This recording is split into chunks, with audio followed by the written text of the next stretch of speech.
Hello, everyone. Hi. I'm just doing a quick check before I'm gonna start playing the video game. The videos game. I'm gonna be playing some videos game because it's Sunday. I don't have any more work planned specifically for today. Hi. And I feel like I should, I'm gonna start streaming on the regular. Like fairly soon, especially 2020. And so I'm trying out some things.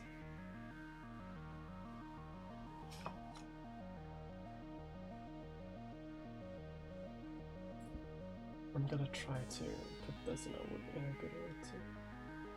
Thank you for the bits, Dr. Cola. I don't fully know what bits are yet, because I am still a fool when it comes to Twitch. Hi! I've been struggling for like the last hour to get this to work. Love you and your work. Thank you. I wish I could see messages, because I'm using my phone as like a second screen thing to read the chat, but I can't see the... No, yeah, I can. Sweet. It's 23:45. I'm starting streaming now. Yeah, I am, because I've had other things to work on today. I've had other streams for Patreon, and I've done script writing. It's also Sunday because I've been doing stuff. That's an E4 challenge right there. Oof. I'm gonna work sooner, so I can't stick around for too long, but I can't see what all time is gonna look like. Yeah, I'm probably gonna return to this because I'm probably not gonna be playing for like 5 hours or anything. I'm gonna be playing for a little bit. Victoria 2 is one of those games that takes ages to play. So, okay. First of all, Victoria 2 is semi-old game that's held together with like wires and string. So let's hope it sticks together. So first we do that. Great. I'm gonna move that up there. I'm gonna move my face like that. Okay. Okay. You'll have to tell me if the game is working or if it's not. Like, does it come up on screen or does it not? Because currently my monitor is like full screen. I can't see what I'm streaming. Looks great. Sweet. Heck yeah. Okay. So far it's working. If you use the stream beta, it fixtures a bunch. The resolution isn't great. Hang on. That's because it's a bit... I think this is one of the games where we can probably go full screen. I think.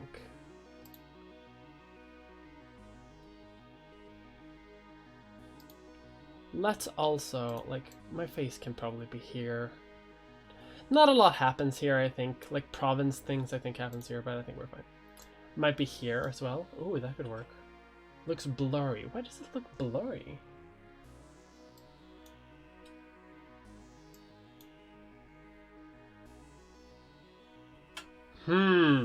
Okay. Welcome. Hi. Hello. Oh, Dan Arrows. Thank you for following. Hi, Dan. Hi, Dan. Okay. I'm gonna try to make this work because it might have to do with bitrate or something. Because a lot of the things that I have set up is like from a previous thing. Stream. Yeah. Good. Outrate. Yeah, that looks good. Why does it look a bit weird then? Because it looks good on my end.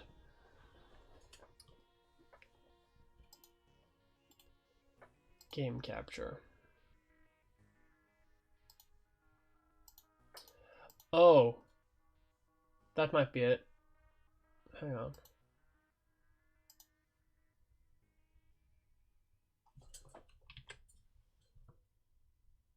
Oh ho ho ho ho!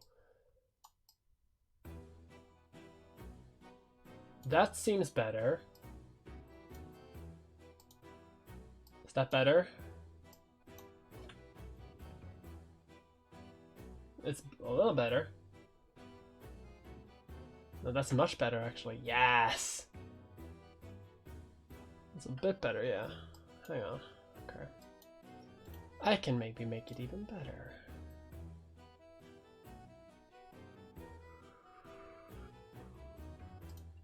Okay, about that.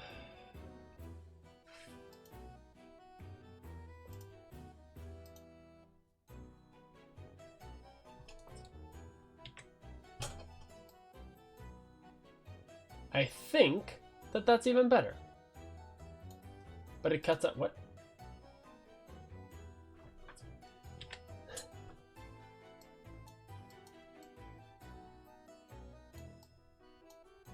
I think that's even better.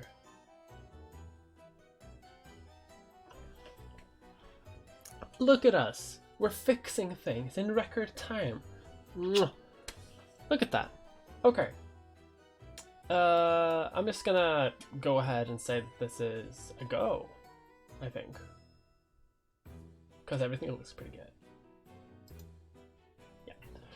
Let's play some videos game. Good evening, good evening. Let's play something fun. What should we play today? As you can see, I've been playing a lot of Austria.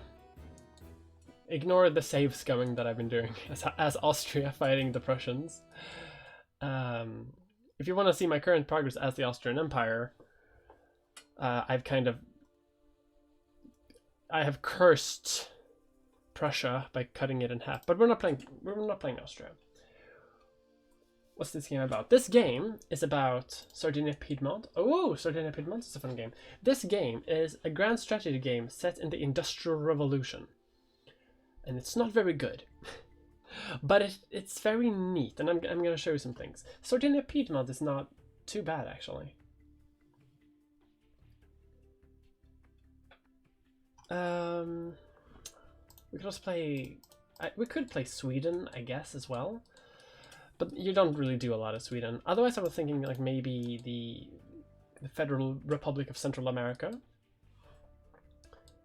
Could work, but they also don't really do anything. Sardinia-Piedmont does do things, so let's play them.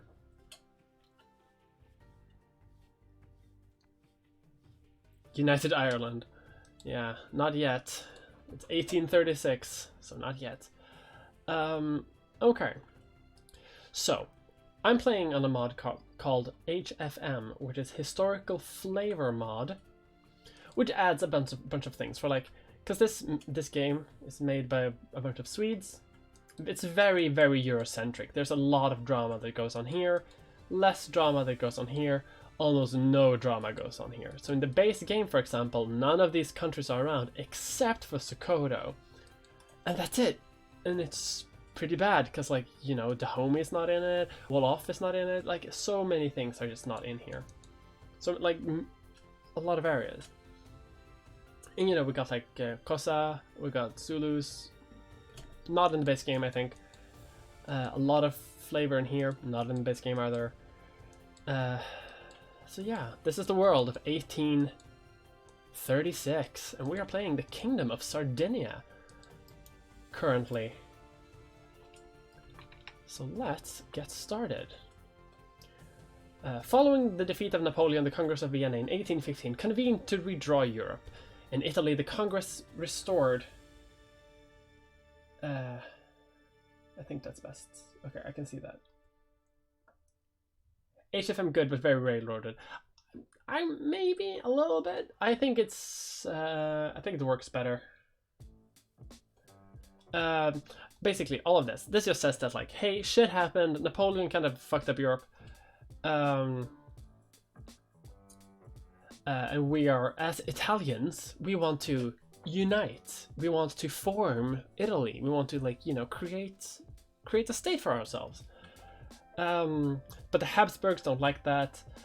Clemens von Messerschmitt, who's an Austrian diplomat, said that the word Italy is nothing more than a geographic expression, as in this is Italy. However, we'll see how it goes. Splendid isolationism. The UK will be isolated.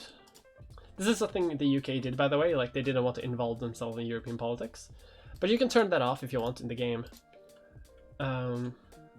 Let's reform the local government a little bit. Let's make a trade policy. We must protect the Piedmontian economy, because we have a conservative government. Because it's 1836, which means that the political parties are reactionaries, conservatives, and liberals. But don't worry, more will be coming later. Violate Swiss neutrality.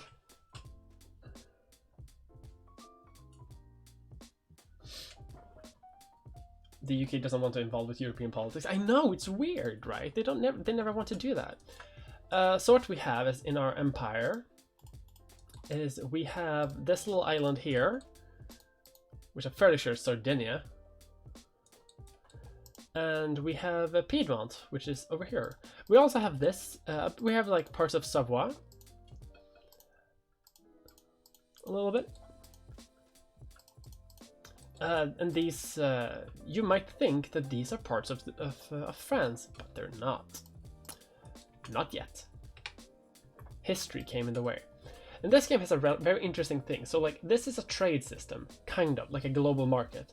So these are a bunch of raw materials, industrial goods, consumer goods, material goods, all the stuff. And depending on, like, supply and demand, these things will change in price. And you can manipulate the market, but I don't know how to do that because I'm baby. But you know, all of this will do things over time. You also have military. We can only field as many soldiers as we have soldiers, so we actually need to like make soldiers in order to raise an army. Wild, right? But first, you know, we have technology. We want to research stuff. We want to make things better. Our administration is a military-industrial complex, which gives us bonuses in industry and the military, but penalties in culture and stuff like that. So what I'm going to do first is I'm going to encourage people to become intellectuals. And I'm going to... I beg your forgiveness, fellow Antifa super soldiers, but I'm not going to tax the rich, but I am going to tax the poor, and I'm going to raise tariffs all the way. Let's increase military spending, because we're gonna need it. And let's research positivism, because only 34% of our population can read. But positivism will make it sure that we can read a bit more. And this is the game. This is it. That's it. There's nothing else will happen in this game, pretty much. It's a very slow game. So the first question I'm gonna ask you, my dear fans, is what is the first thing we're gonna do?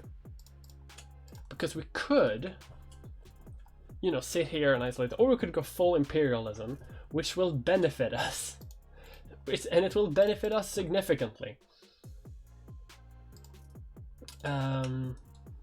Like we could start taking areas of Africa. We could like invade Morocco to get like a couple of ports. We could even invade Haiti if we wanted to, before America starts having influence. Should we go poor? Okay, should we be like proper lefty, or should we embrace dark imperialism for this? Invade the Sicilies. They're too powerful for me, unfortunately, right now. Get high prestige, prepare army for unification, events will come, and get these videos. Oh yeah, I know that. Do an imperialism on Europe. Why be colonials? We can kill the Swiss. You know what? You're right. I'm a little bit scared that the French might intervene if we attack the Swiss. But let's try it.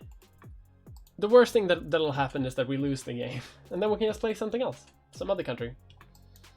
Let's gather our armies and prepare to violate Swiss neutrality.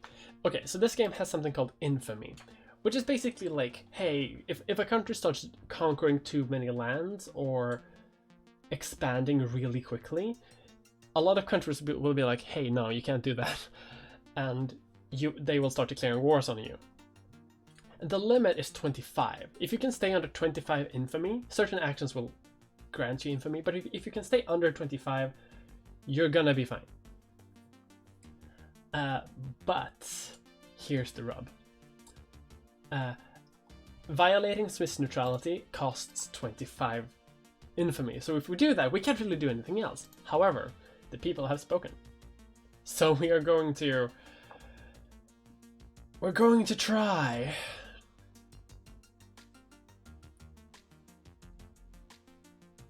We're going to try to invade the Swiss.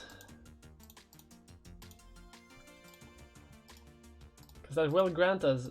So let's mobilize our army. I was about to send out the navy too, but that won't actually do anything. Can we not declare war? Yeah, we can declare war. Conquest! We can call in Monaco in the war. Thank you, Monaco.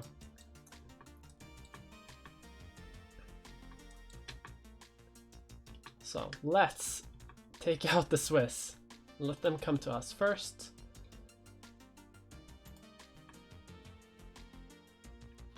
Yes, fight me in the mountains, you fool.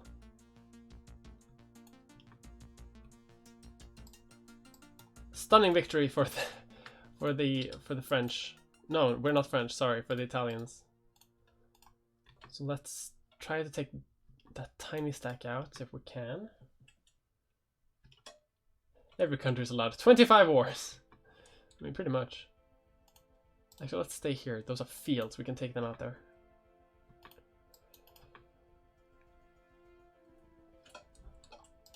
Another victory against the Swiss. Listen, we know that the Swiss will do bad things eventually, right? So this is just a preemptive strike. I really hope that the French don't intervene in this. I don't think they will, but if they do, I'm pretty boned. Okay, this army will be focused on... Ooh, crap. Okay. Oh, cool, they're leaving. Yeah, sweet. Screw you then, I'm gonna... Oh, crap. We're fighting in mountains here, which is really bad. See, they're getting a high defensive bonus on that. But on the bright side, that's their entire army, and I have another one. So keep them occupied in the mountains while I march on their capital. Okay, let's retreat with you. That's a loss, but it's a tactical retreat because that's their entire army. And they're, you know, they have pretty low morale already. So this will, you know, let's recover here. And then once we have gone in, Tuscany has allied us. Will they join us in our glorious conquest? They will not.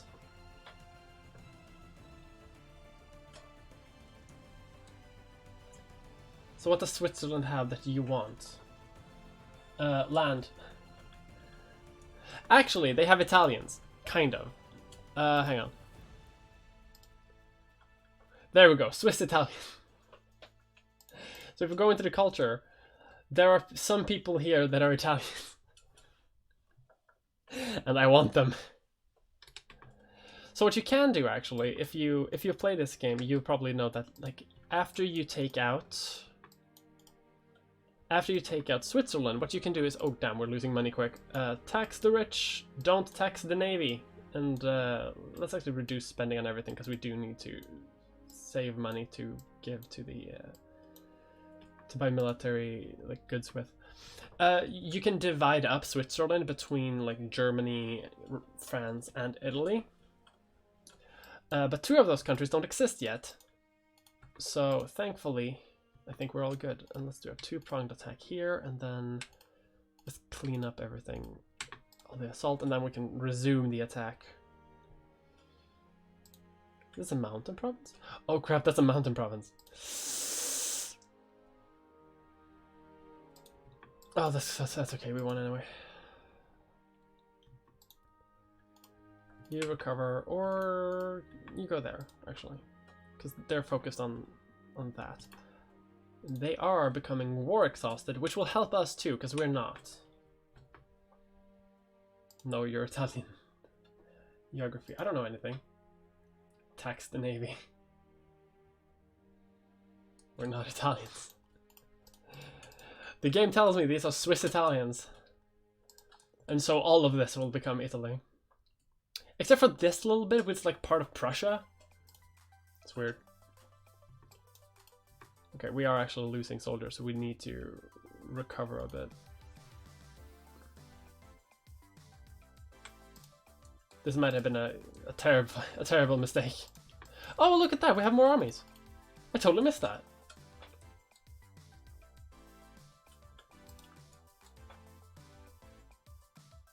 That's okay, you're gonna attack Sion, which is, I don't know, a bold move considering I have armies right next to you.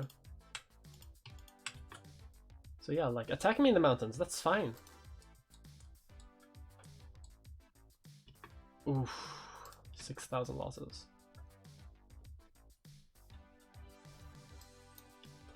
You two can group up. That's a mountain thing, but I don't want them to go there, I want them to go here, yeah. Walk into the fields. Where my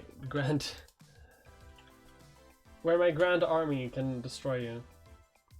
A war almost broke out for Neuchâtel in IRL. Yeah, the Neuchâtel crisis really got things going. Which is, I mean, that's such a typical thing for this period in history. Why can't can I open that? And subsidize, thank you. It cost me my entire economy, but I only have 1 factory and I'd like to keep it. I haven't even gone into the factory system yet. How that works. Are they running out of soldiers yet? They are slowly, but...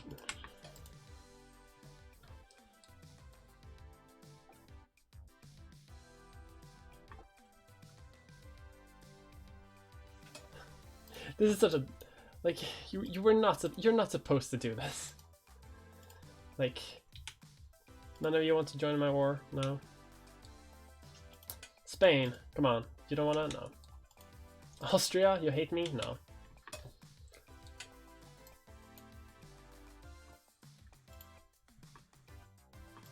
Let's split you up just to occupy the mountain provinces, and if they attack in the mountain provinces, we can just hang out, because we need to lure these guys out. Either to attack one of these provinces or to walk into Novara. Actually, okay, let's actually fall back to lure this army out from the mountains. Benny Hill intensifies. See, there we go, perfect.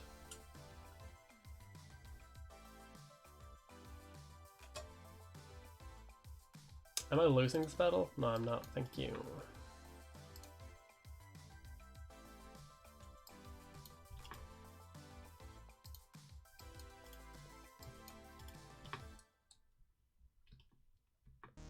Perfect. Could not have asked for a better deal.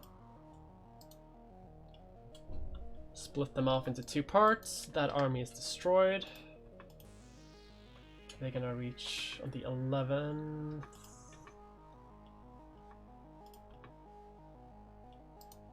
Oh, that's a mountain province. We don't do that. We only defend in mountain provinces. That army's destroyed. They're gonna hang out here, so let's go on the offensive. Boost up our speed a bit. Stuff happens faster. Our economy is in the tank. Everything is awful. Why are we doing this?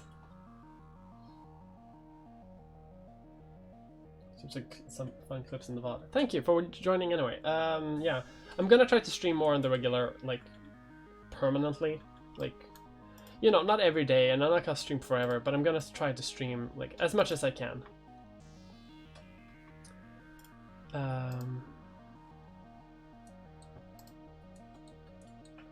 Because I wanna do right by the subscribers that I have.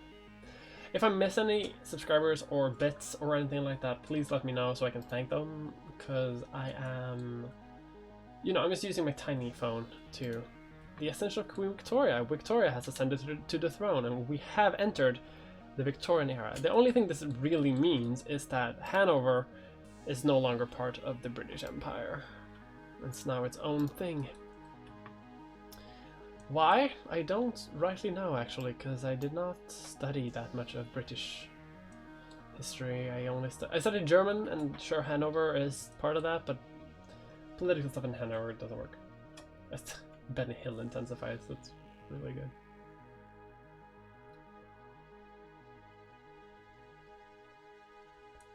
Salic Law is the reason Hanover lost. Yeah, that makes sense. You can go on the defensive for a bit. You actually need to recover just straight up, like, manpower. Can we recruit more? No. But as you can see, the enemy, the Swiss, have very low morale, and that's because they are now at 100% war exhaustion, meaning that the war has taken such a toll on them that they can't really recover any morale anymore. Which means that every single time that they're going to fight, they are going to lose morale.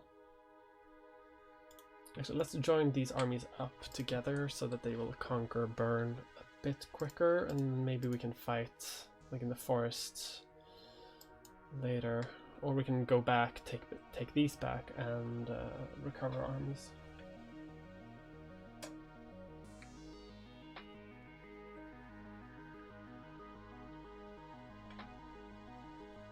Yeah, that makes sense. The Swiss want to have a white peace, which we will not accept.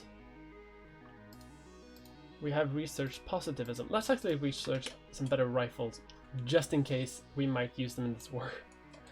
Because it's possible. Like, no, we're gonna conquer this. This event is funny. So Giuseppe Mazzini is an Italian politician, and we can demand him to be extradited, I think, from Switzerland. So I mean, yeah, let's demand him to be extradited. I mean, we're gonna conquer Bern now, so we might just get him ourselves.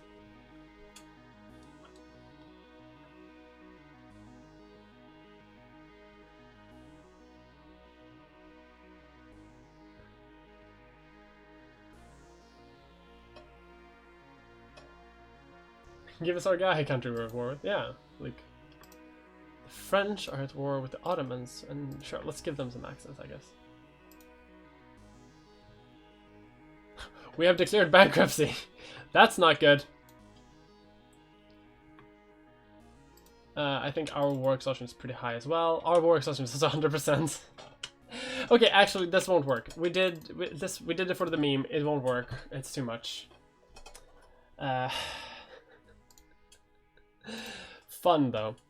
But yeah, going bankrupt is basically game over. That doesn't really work. But we can play. Let's play the Ottoman Empire because I kind of want to play them. Quick, Kakumo plays it for the money. Okay. So the Ottoman Empire. We start at war with this place called Tripoli, which we are going to conquer. We also control much of the Mediterranean, as well as Tunis, large parts of the Middle East. And we also have like indirect control over Kuwait. We have some countries in our sphere of influence, which isn't, you know, directly controlling them, but you know, they are. We are influential in their politics.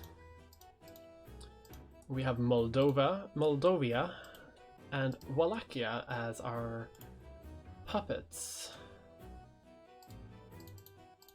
So let's first make sure that we are influential where we should be influential, and then we can go back to that later. I'm not sure we have some intellectuals here because only 6.4 of our population can read, which is not great. Let's not spend too much on the navy. Let's increase taxes, and wow, our economy is still in the crapper. That's not great. Let's choose a trade policy. We need to protect that.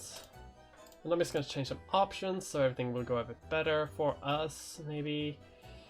Let's spawn Occitania because we can.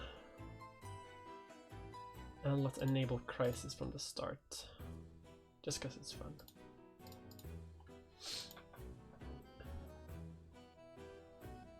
So no Mia ruling Basil.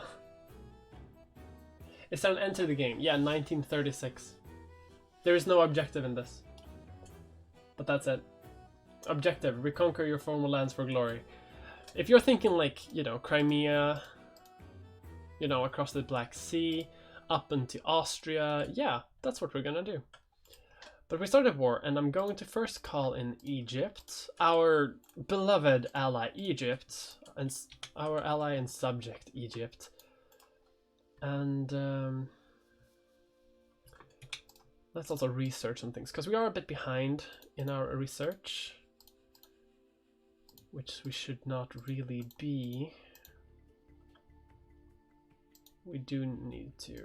Let's dig into. I mean, we could go into these things and get more of that, and we can catch up later. Yeah, let's do this boy. Whoever this boy is. Is he a boy? Is he a good boy? Maybe. Just gonna command the armies of Egypt. You know, just cause we're friends. And also this. You know, the only reason I'm not committing my own armies to this battle, you know, that has nothing to do with not trusting my allies. What are you talking about? I'm just going to an alliance from the Nejd Emirates. Sure, don't drag me into any wars, please. Hello, Egypt. I'm just gonna send you off into the desert.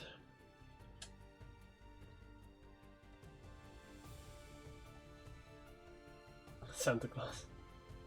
Yeah, Egypt is totally trustworthy and will never rebel. You can go down there. You can go down there. Yeah, what are you talking about? Like, Egypt is my best friend and ally. They would never rebel. What are you talking about? Don't be absurd.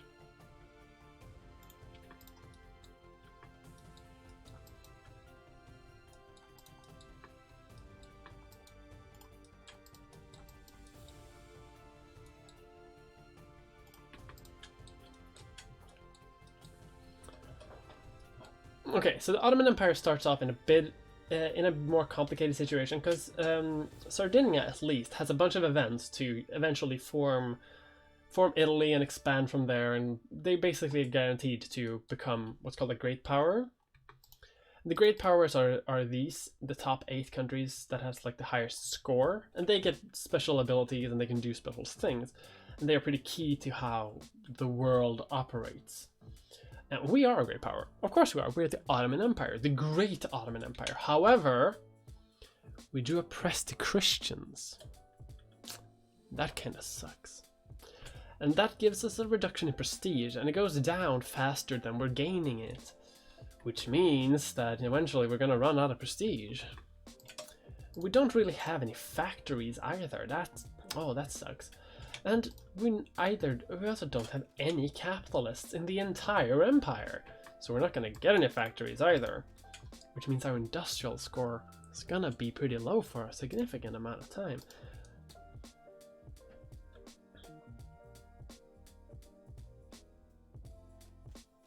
The Ottoman Empire is not expansionistic at all. Of course not. What are you talking about?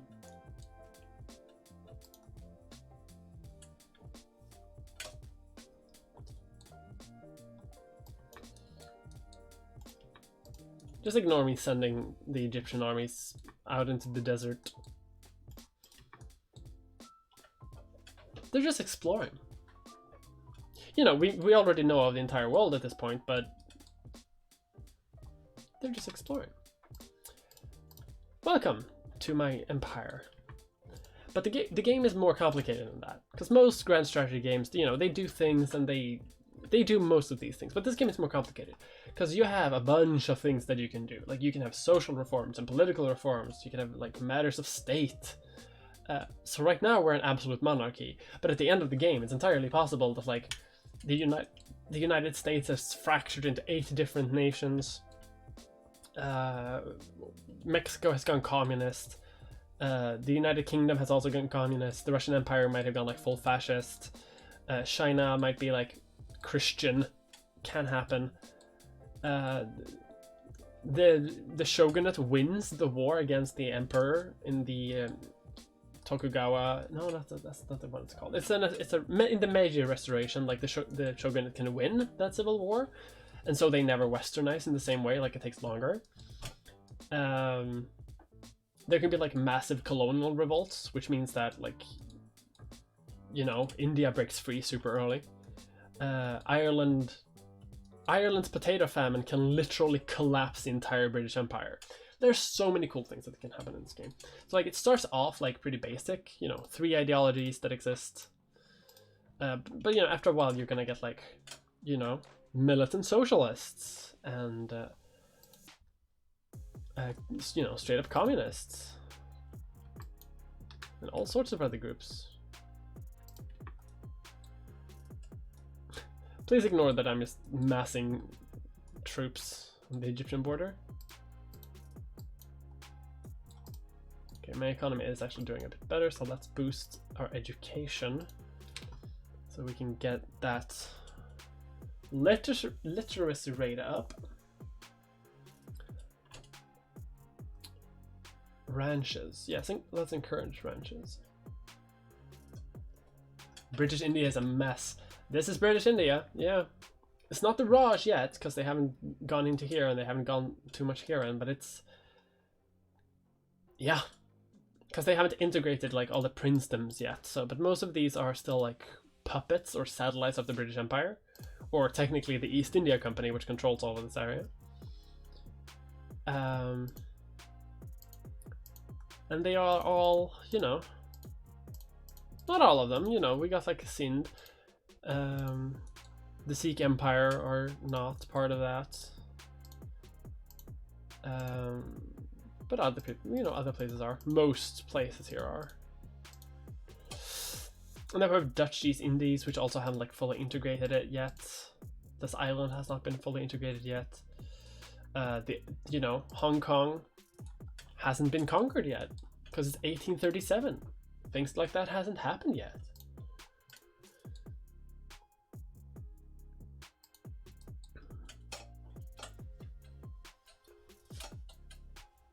You can form Babylonia too. Yeah, you can. You can form the Byzantine Empire to Greece. Yeah. It's a bit weird. If the Papal States go Republican, it becomes the Roman Republic. Yup. India is a nice purple, to be fair. There's a massive paint to form. Does the Polish revolt happen in HPM? Yeah, it happens a lot. A lot of revolts happen over here. Over and over again. And it can, on certain occasions, collapse the Russian Empire. Which is fun, I think. This is really like one of my favorite games. I'm just, you know, I'm just saying that, but it's true. Okay, we have no infamy at all, but I know things are gonna happen, so I'm a bit worried about like justifying war, because there's a part of me that kind of want to expand into Algeria. Because I'm thinking, this is my long-term plan for the Ottoman Empire. Massive reforms, universal voting systems, you know, let's make this a constitutional monarchy, or maybe we abolish it eventually. Everyone can vote, all allowed rights, meetings obviously should be allowed, slavery, we should outlaw that as soon as possible. Like, let's make this the most progressive empire in the world. With, you know, good healthcare, good schools, rehabilitation of the capital system, banned child labor, good pensions. You know, there are countries today that don't have all that stuff. So let's try to make that. I look forward to the eventual 2-hour video about this. The game is great. Yeah. When I decide to start copying H-Bomber Guide, this is definitely what's gonna happen. I'm surprised I haven't like done that more overtly, because I've done it in tiny parts, but no one has called me out on it. People only call me out when I copy counterpoints, which, you know, it's fair because I'm a trans woman. Let's gather things here in Constanye, because it's not Istanbul yet. I just build up a bunch of infantry soldiers, because we need to reform the military after a while anyway. And my plan basically is that things are going to happen here eventually, and we deal with that, and after we deal with that, I think we start to... I think we adopted the idea of like anti-European colonialism. Like we should conquer Algeria so that the French can't. But because we're gonna have like all the good reforms, motion carries, we need more liberals. The Oriental crisis. Egypt has been effectively independent for some time. Now that independence has become all too apparent, an Ottoman mastery of the Orient is threatened. Either we must take steps to rectify the situation and assert dominance once and for all, or admit to the world that our power is little more than an illusion. There are those who feel that a peaceful solution is possible, and that the Egyptians might better serve as powerful allies than as implacable enemies. But that would require us to surrender our claim to Egyptian lands, as well as an affront to Ottoman pride. Now, Egypt is part of the empire. Obviously. They just don't understand how, you know, good and progressive we are.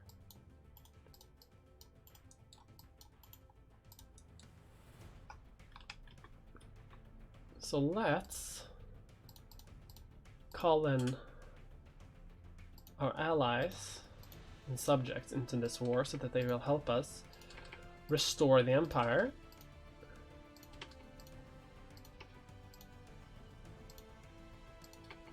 We're gonna end up with the situation where I start screaming about like soup cults again, aren't we? I just know it.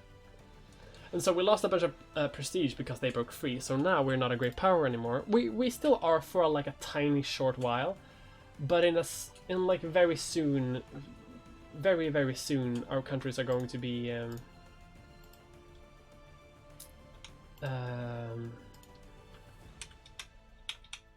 like, if we can't restore this soon, our country will fall in international eyes.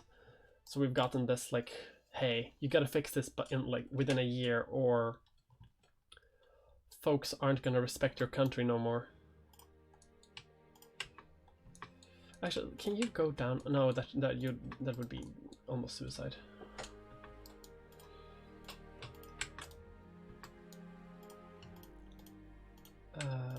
let's actually do like that. What's all that black land? Black land? Oh, if you're talking about like this is just a fog of war. Like, we can't see what's going on over here. But if I zoom out, it looks a bit better. You are being liberated. Please do not resist.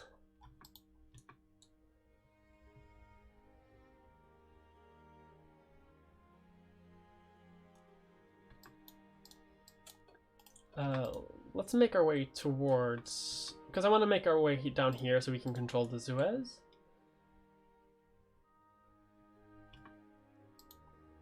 Because if we can control the Suez, it'll be a bit easier for us to control the flow of Egyptian troops into the Egyptian lands. But so far, we're doing pretty good. Like...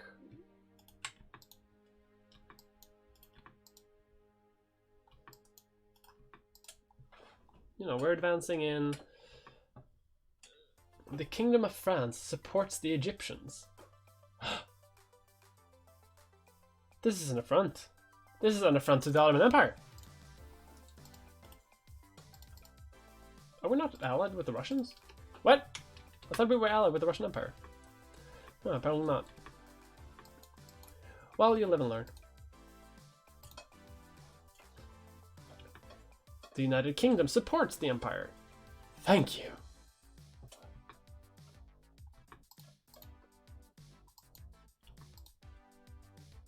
I don't really need your support, but, you know, I'll take it.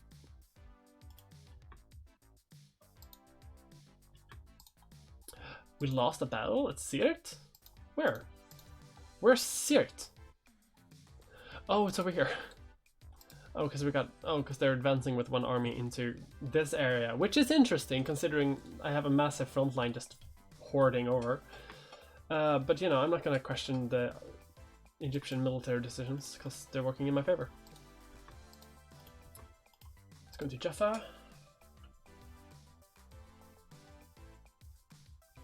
Ottoman Empire. Repeatedly invading Syria. When something happens that the Brits can't do anything about, they just act like it's going according to their plan. Yeah, no, we definitely meant to help the to support the Empire, for sure. This was intended.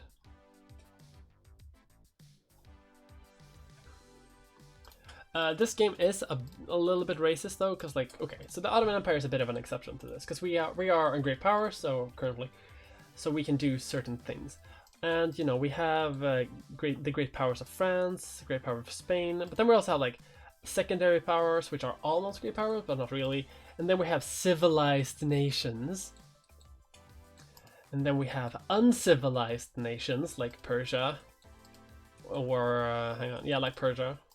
Or I'm trying to find some other ones, or Egypt, for example. And then we have primitive nations, which is yikes. Oof. So it's a, you know, it's a bit dated, and this game would probably get a lot of flack if it was meant today. The game is better with mods, though. Like, it is possible for countries to like resist European influence, but it is also like built from a very historical perspective, where Europe did fuck over the world. However, that makes it so much more satisfying to to play. Like, so, because I've played several games as Sokoto unified West Africa to like resist European colonization, and it's so satisfying to do that because you can do that. It's hard, but you can do it. What even is the difference between uncivilized and primitive? I don't even know. And then there are not even the nations. We didn't bother drawing them on the map. I know, like, there's so many things here. There are so many areas, like nations or whatever you want to call it here. Definitely more over here. More here, this entire area. Like, there's so much. Here are more things too.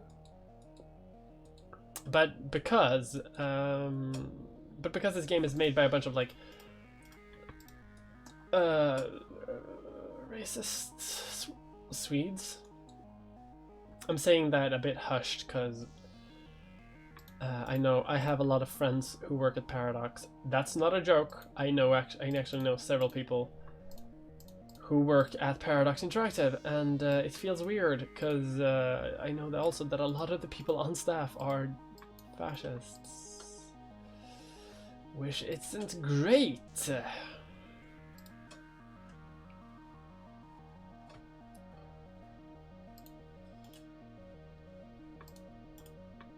Okay, so we've reached down to the Sinai Peninsula, which is nice. Paradox is cancelled. It's not, I mean, it's not really cancelled because everyone kind of just knows how racist the things that come out of Paradox are. I just wish that they kind of like dealt with that a bit more than they are. But they're kind of dealing with it, but like in the new Crusader Kings, for example, they won't use the term Deus Vult because it's been kind of taken by far-right crusading worshipper Nazis. They like to use the term Deus Vult, so they won't use that term. I'm like, okay, but that doesn't mean anything. Like the term Deus Vult is like,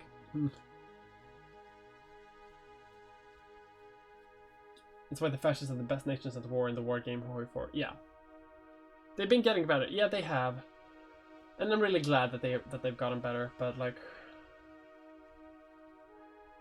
you never know, you know. But it does explain like why Hoi 4 is like that. Okay, the Egyptians surrendered. The Egyptians. Have I gotten?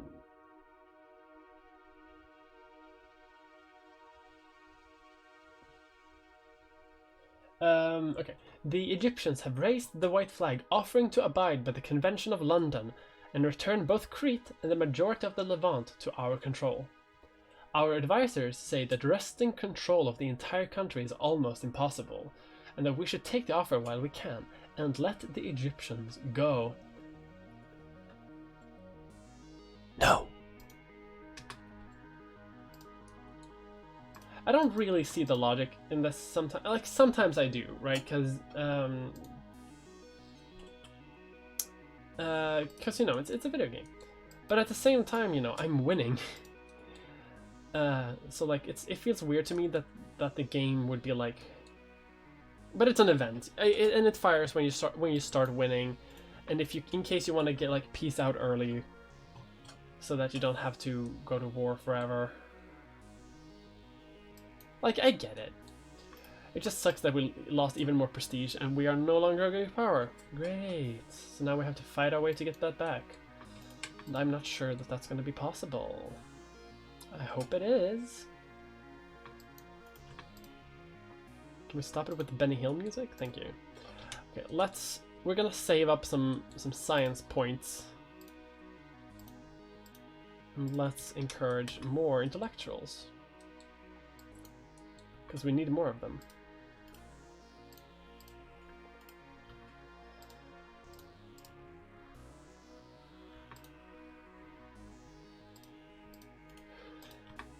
I'm not going to read every event because there's a lot of them, and most of them are just like, pick a choice. One makes good, one makes bad. Make your choice. So, you know.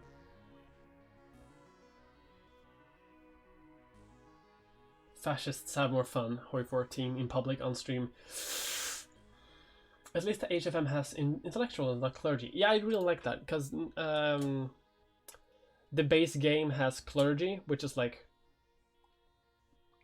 I know where they're coming from. Like a lot of like intellectual pursuits did come from clergy during the Victorian era, especially when it comes to like readability and stuff like that, but like it's not really representative of like every country on earth, whereas intellectuals would be, because if a clergy member was an intellectual, then yeah.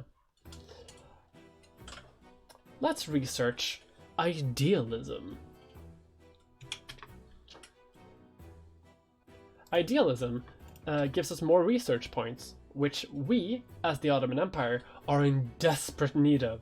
because only a very small percentage of our country can write, and we are not catching up to the European great powers when it comes to technological development. So we need thinky points so that we aren't left behind.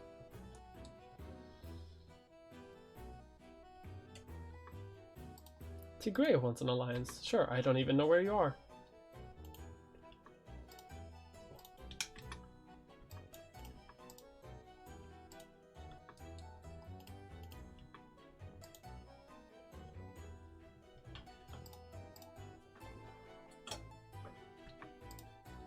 We're advancing slowly but surely into Egypt proper.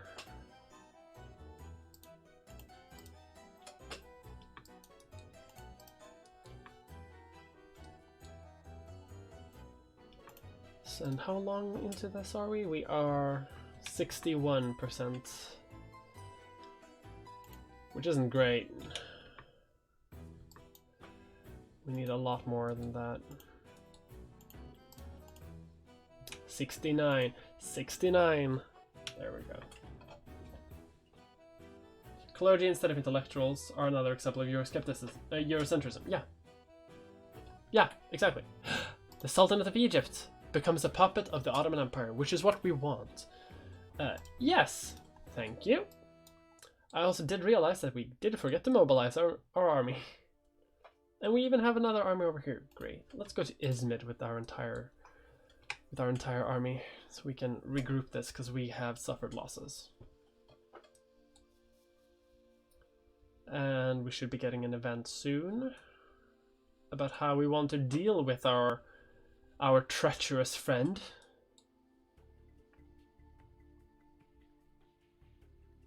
So far I'm learning that you can eventually go good, but only after war everything. Yeah, pretty much. Tigray, I swear to God, you're down here, aren't you? Yeah, I'm not gonna help you, sorry. Egypt defeated. We have brought Egypt to its knees and restored Ottoman rule to the area. We must now decide whether to be gracious and allow them to retain autonomy while restricting their land and power, or whether to rule all of Egypt directly and face the possibility of rebellion. We will rule them directly.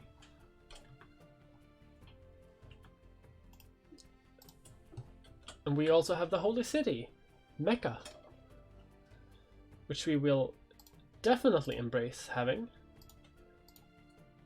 Eventually we can secularize society, which will make a lot of people upset, but it will also make a lot of people happy. And it will give us some bonuses.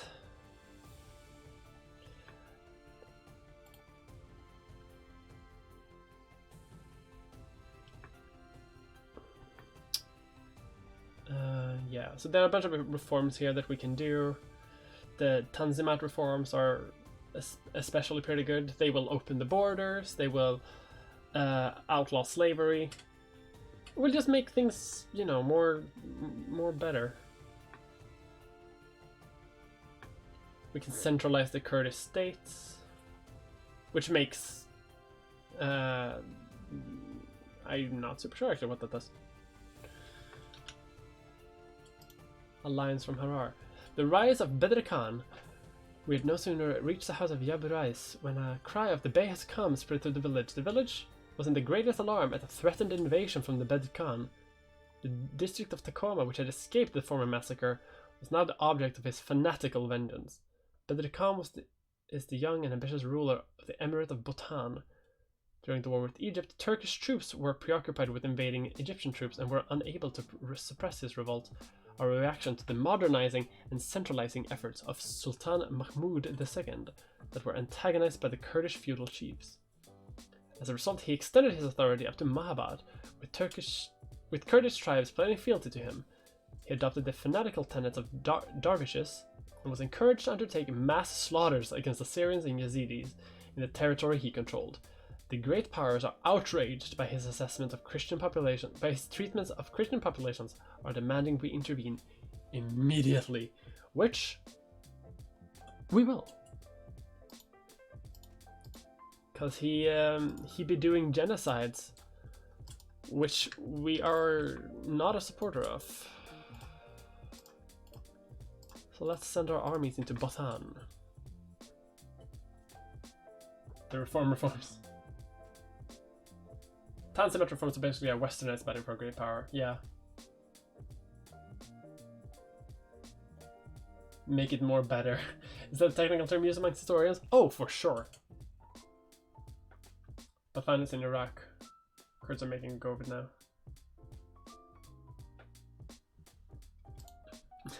Massacres of Yazidis and Assyrians? I see no parallels.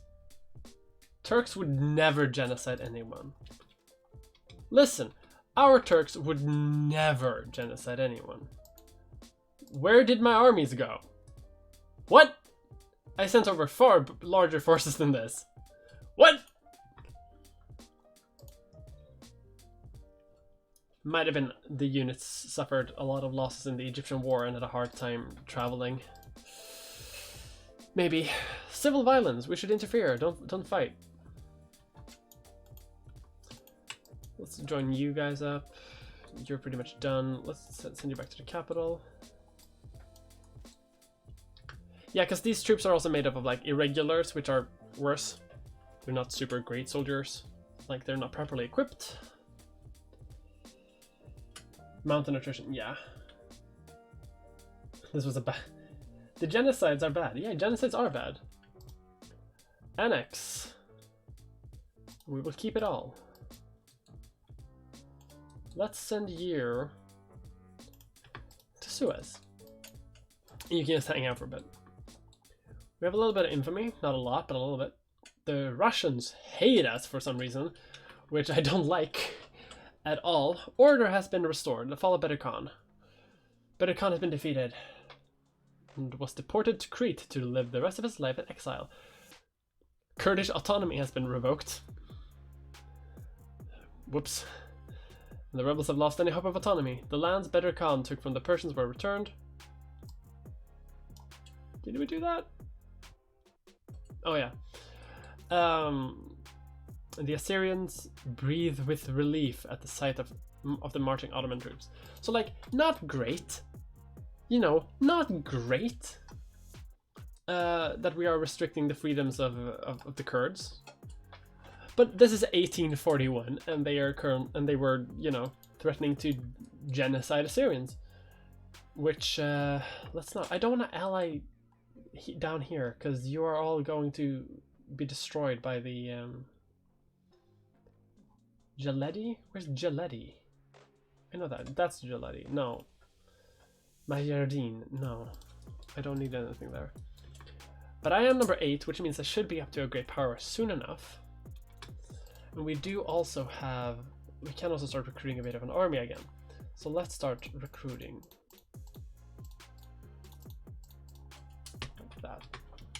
Let's bump up the military a bit. Russia and the Ottomans hated each other IRL. Yup. So let's increase relations. Let's be friends with them. For now. At least there's no genocide, or at least just less genocide. Yeah. Weavers uprising. Uprising of Weavers took place in Prussia, but was crushed. Okay. Annals of Serbian history. If these are the two options, I mean, let's let them have it, but let's just not let them have too much of it.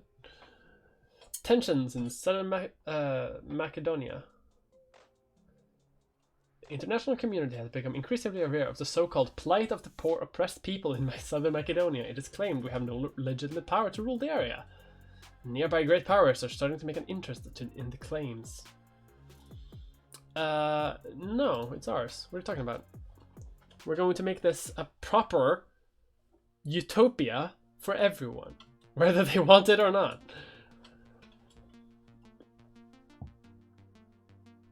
As far as I know, Greece settled a white collar worker. Does taking over free Greece benefit the game for the thinking points? Jesus!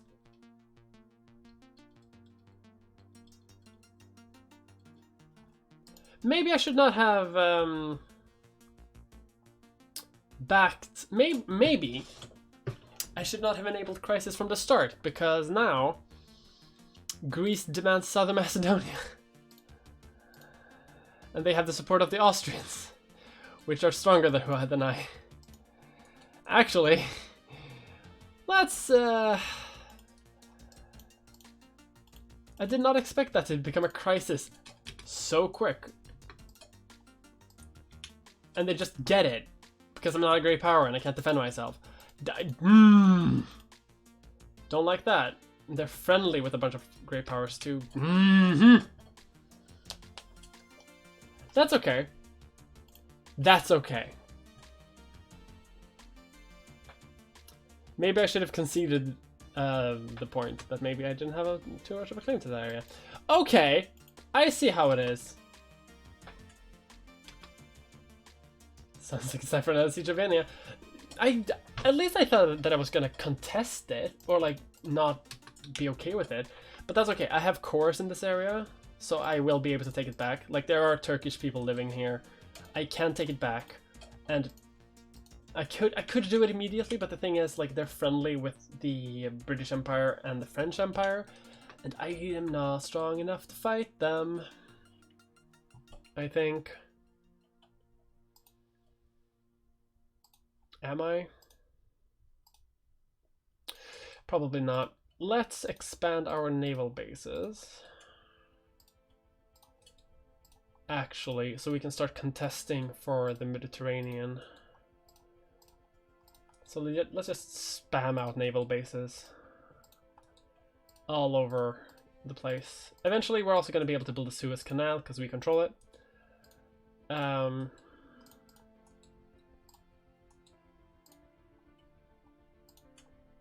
Build there.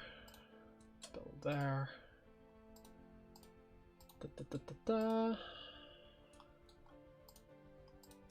Naval bases here, naval bases here. Everybody gets a naval base. Okay. Because the British are scary, because they're a big empire. Brits are absolutely useless in Victoria too. Does this game not have province name changing depending on who controls them in CQ2? They do sometimes. There are events for people to change the names of stuff. Could I potentially ally Prussia? I can. Now we're talking. See, now we're talking. Well, would they potentially join a war against...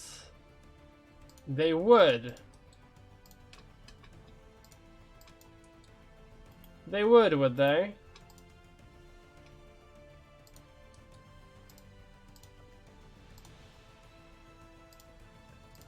Let's build up a huge army of frigates.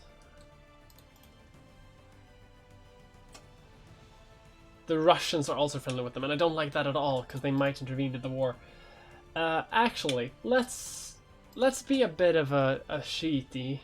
I just want to see what they do, because I'm not sure if they do what I think they do in this game. Because they might, if they intervene, I'm boned. But if they don't, I'm good. Because if the Prussians come into the war, they might not want to intervene, because then they have to fight the Prussians, and the Prussians are strong as hell. And I might have a chance. But if I have to fight like Russia and stuff like that, no, I'm boned. Against Russia, I have no chance. But let's try and see what happens, because I've saved, and let's just see what happens. Because the Prussians are on my side.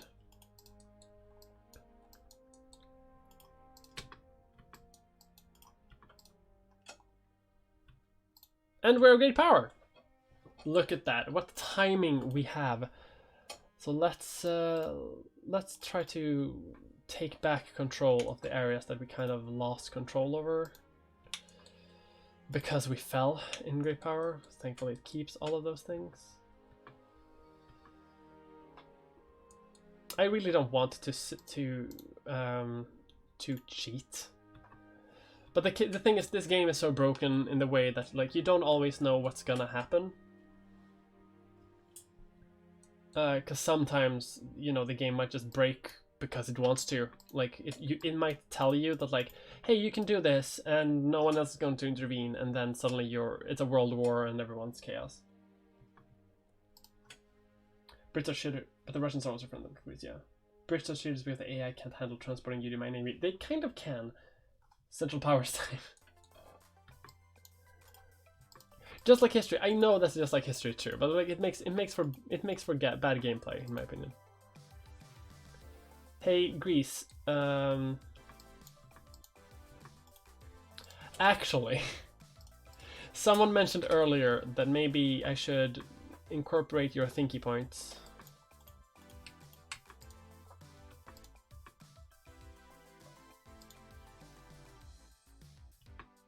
Organic work, yeah, let's support that. Why not?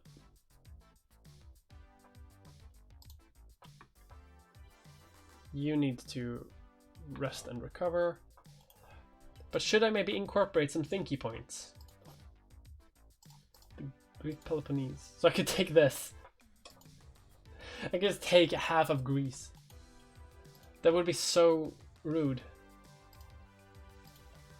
Let's do it. I have the infamy to spare, and like Turkey doesn't really do that much. And no one has intervened. I'm 90% sure that's because Prussia is in the war and no one wants to mess with Prussia. I'm so glad though that I'm not gonna have to save scum, because I really hate save scumming in this game. Like it makes it feel like I'm cheating, which I would be. Oh, look at that! It's the Prussian. It's the Prussians. They're actually helping. Oh my god. Is this war about to start some thing in the Balkans? Will you be playing a game later? Yeah, probably. I'm probably gonna continue this like over time, because I really like Wiki 2 and I really like playing it, and I really like this period of history is like my thing. My specific field of history starts in 8 years, because it's 1850 to like 1945. That's like my specific field of history. That's what I studied. So I can start like talking about like specifically here. There was this dude who had like really weird ideas about gender theory, and he moved here because he wanted to like outshine Freud, but it failed. So he started doing shit in Germany, and then that got stopped by the not like it's all good. And maybe Austria shouldn't start dictating who can live in my very, very fair workers' paradise. Stop telling people it's an absolute monarchy. It's not. Thank you. We will keep everything.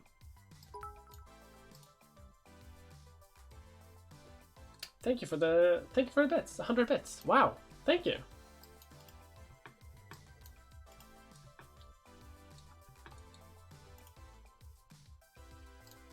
See, so this got renamed by the Greeks, but now I took it back, so I'm gonna rename it back.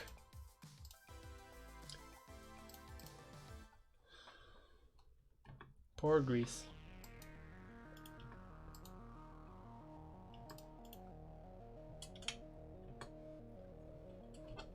Did we get some capitalists from that though? We did not. They did not have capitalists, but they did have some readers. So the Greeks could read, which has given us a bit of a research boost, I think. What are bits? I don't know what bits is! Just start a cult of Magnus Hirschfelder. We know it's gonna happen. It will happen, I know. Eventually. Like, it's not even a joke. Like, I have his book right here. Like, I got it. That's the holy book. It's scripture. So we got 50% more research points, which gives us more thinky points. Do we go into positivism because we need to educate our people better? What reforms can we do? Ignore all of these rebel movements. Don't think about that. Nationalism and imperialism, we need that. We need people to be angry, and then we need to do that. Enslave the serfs? No, we're never gonna do that. Imperial anthem. State and government. We can do something with that. Functionalism. What do we need to secularize our society?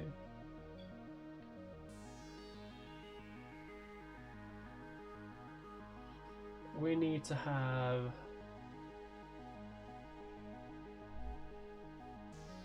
a government that is secularized or atheist. And less than 8% of the people need to think about moralism. Which I think is fine because it's 5.1. Can we do that now? Honestly? Do not have a theocracy, we don't. Couldn't they just pick these? Secularized, yeah.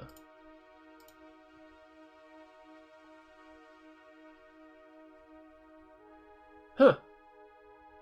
I can. Yeah, in order to partake in the industries dealing with alcohol production and to properly compete with the Western powers in the field of science, a secularization of our society is of utmost importance. Some leading academics in our country advise. The separation of state and religion will certainly anger the conservation sectors of our society, but it will allow us to better face the challenges of this century. Once we take this decision, however, there is no going back, as the changes in our society will be so profound that their effects will linger in one way or another. Should we do that? I'm reading Jittery Evans in the 19th century, so I guess that makes up for it. We'll see you again at a better time. Yeah, sure. Like, this is also going to be a VOD. I have a streaming archive on youtube.com/ No, that's not the thing. On my alt channel on YouTube, I use that as a streaming archive too. So eventually you can just watch it there too.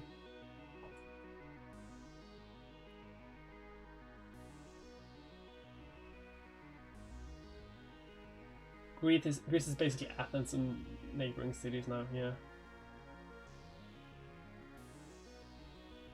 The Mulder files, do secularize. It seems like a good idea. Like, a lot of people are going to be angry, but let's do it. And then we can do the Tensemet reforms, which is perfect. Look, because currently our country is... Oh, we can instantly start doing reforms. Because, like, you know, we have a settlement as our colonial policy, serfdom, closed borders, we have slavery, public meetings aren't allowed. We don't want that. We want Tanzimat reforms, and the recent war with Greece simply opened our eyes to the realization that maybe we should start being more progressive. So let's Tanzimat reforms, which I think is good. Turkish for reorganization was a series of reforms enacted by the Ottoman state during the latter half of the 19th century, designed to counteract the rising tide of nationalism among the empire's vast and varied ethnic minorities. The reforms aimed at integrating the various populations under the banner of Ottomanism by promoting the Ottoman state as an alternative to the ethnicity-based nation-states that many of the radicalized minorities within the state were at the time seeking to establish, and by granting increased representation and autonomy within the state. While the Tanzimat was ultimately unsuccessful in preventing the decline of the Ottoman Empire, it can nevertheless be argued that the reforms at least postponed it. Maybe for them. Can we build factories? Build factories now. Build factories now. Okay. Just, the borders are open. Serfdom has been abolished. Slavery has been outlawed. We are a unitary state. Yeah. Shit. So things are a bit better, but things are still like, you know. Do we catch up though in industry? Because we're way behind on even in military. Jesus. Let's get some railroad just so we can get it. Oh, hey, Two Sicilies. Hello. I did lose a lot of prestige in there, but you know what? I think it's worth it in the long run.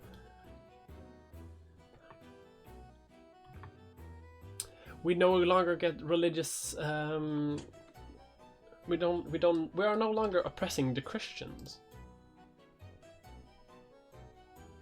Yeah, it's gonna expire soon. See? We're no longer suppressing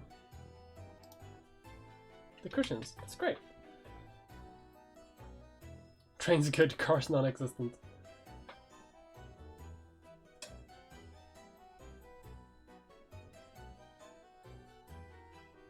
I fell to 11th place. I still think it's worth it. Like, we're gonna make that back eventually. Because in the long haul, it's gonna be hard to catch up anyway. Actually, after we do this, we should do romanticism, because we need prestige to keep up a little bit. But right now things are good, I think. Yeah, okay.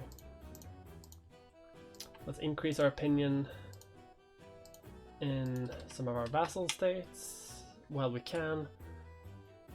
Our navy is going a little bit bigger. We are allied with the two Sicilies. The French are expanding with their imperial empire. See, well, that's bad. What we need is Ottomanism. Our naval bases are being built. We are earning money. And now we can start, now we can do reforms properly. Okay, so what do people want as reforms? We should wait with voting reform, but that's not because I don't want it. That's just because if you give them that, people won't want reforms anymore. So let's do cultural rights.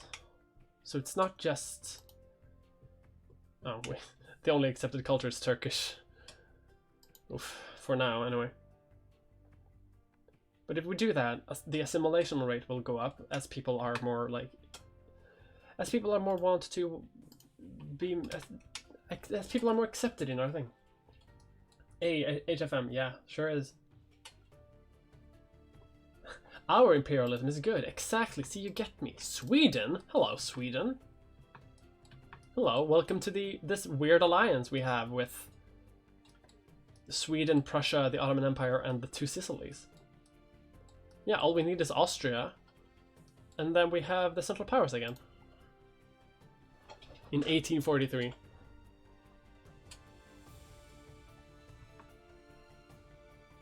Colonial progress. One of our colonies. That's just like parts south, you know, here. Out in the south of Egypt, for example. Wonderful colonies is an astounding success in the development of local commercial ventures and businesses to the colonial office. According to the local governor, the primary reason seems to be ambitious land reform undertaken in tandem with Ottoman capitalists and industrialists. The colony is becoming more attractive to immigrants, and the report reflects well on our industrialists as well. Great. And now we can build railroads. Sick. Freedom of trade. No, wait, romanticism, and then we can start like catching up in tech, because we're way behind in like everything. I'm seeing we can we promote capitalists in the capital? Will that do anything? Because we need factories, we need to industrialize. We have a couple of capitalists, and that's a factory that they're sponsoring, which I can fund. Heck yes. So the capitalists in our country, they don't have any money right now, because they haven't really had, like, capitalism hasn't really been a big thing in our country yet. The government doing things, social things, that it's the 1844. Those things haven't, the welfare state has not yet been invented. But to be sure, we will invent it. But until then, like factories and railroads and stuff like that are either built directly by the government. We can't do that because we picked a liberal government. We picked one because I'm the king, well, I'm the sultan, and I can do whatever I want. And so what I'm gonna do is basically just, I'm gonna, oh, we can make more reforms, cool. Is people are going to propose things, projects, like, hey, we should build a railroad, or hey, we should build a factory, and I'm just gonna like throw money at them, like, and we're gonna do like investment, until they industrialize my country. Let's make debt law. Currently people are put into peonage. We don't want that. All allowed rights. Meetings. People really want meetings to be allowed. So we should wait with that so that they will ask for more reforms. Let's make the press less censored. Let's have a censored press instead of only state press, because we're going to make this country good. I was about to say great, but then I sound like a MAGA. But it's sort by what people want to prevent the inevitable uprisings. Ah, see, but here's the thing. if you just give them reforms, like any reform, they will be like, oh hey, well, it's a reform, we're happy with that. But if you give them the reform that they want, then they're not going to agitate over time to want more reforms. So if I give them the wrong reform, they're going to keep wanting more reform. So I can just keep doing reforms, which gives me more reforms than previously. Oh hey! Thank you for giving away a subscription. That's a dangerous game. It sure is, it's a big risk. But as the Ottoman Empire, we gotta take risks, because otherwise we're gonna be left behind as the sick man of Europe, and we don't want that.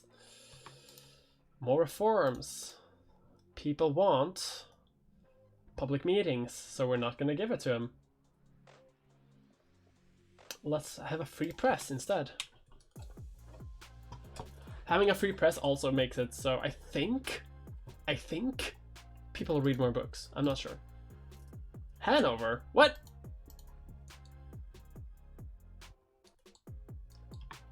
What is this? People so rarely ask me for...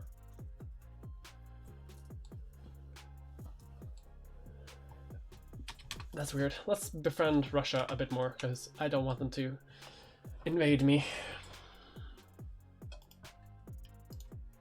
I mean, I'm eventually going to liberate, you know, my former areas, but I can't do that right now. Hey, we have a political point. We have one political point, because we have a factory. Sick. Let's fund some more railroads.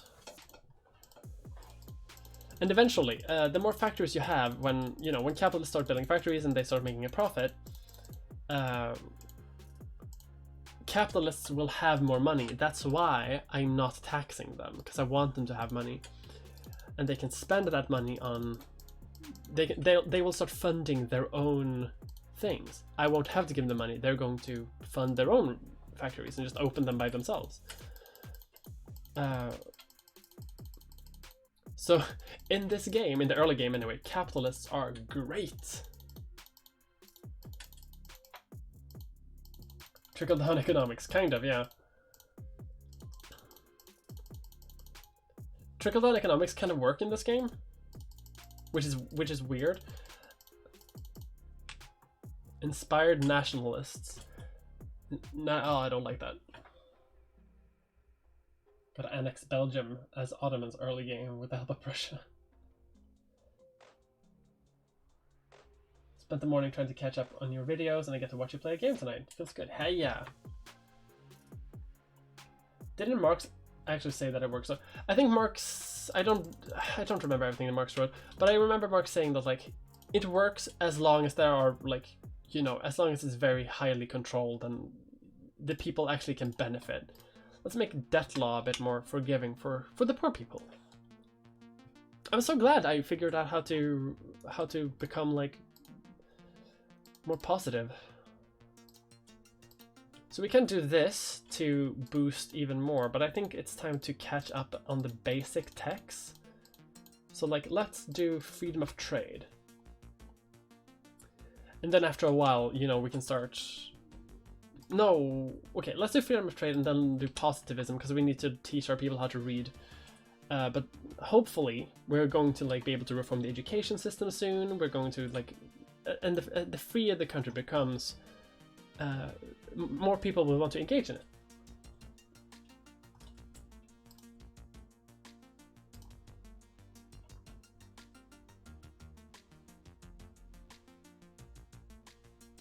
But the capitalists have no idea what they want. Yeah, the capitalists don't know what we need. Like, they only want liquor factories, which is like, well, the Kingdom of Sardinia.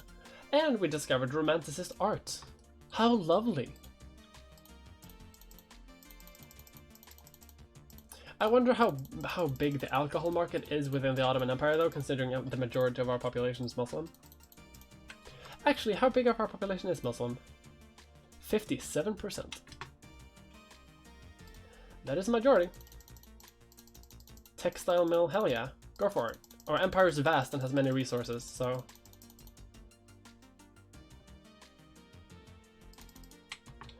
let's see, I think...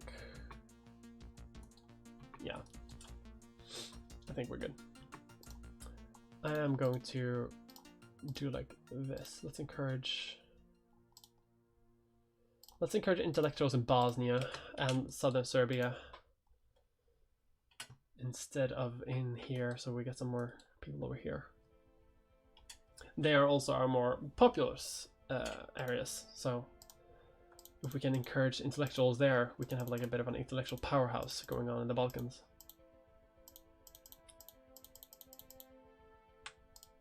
How are our railroads coming along? They're coming along pretty nicely, actually. Like, they're being built. Our naval bases are done too, and we can do more reforms. Great. Let's do all allowed rights.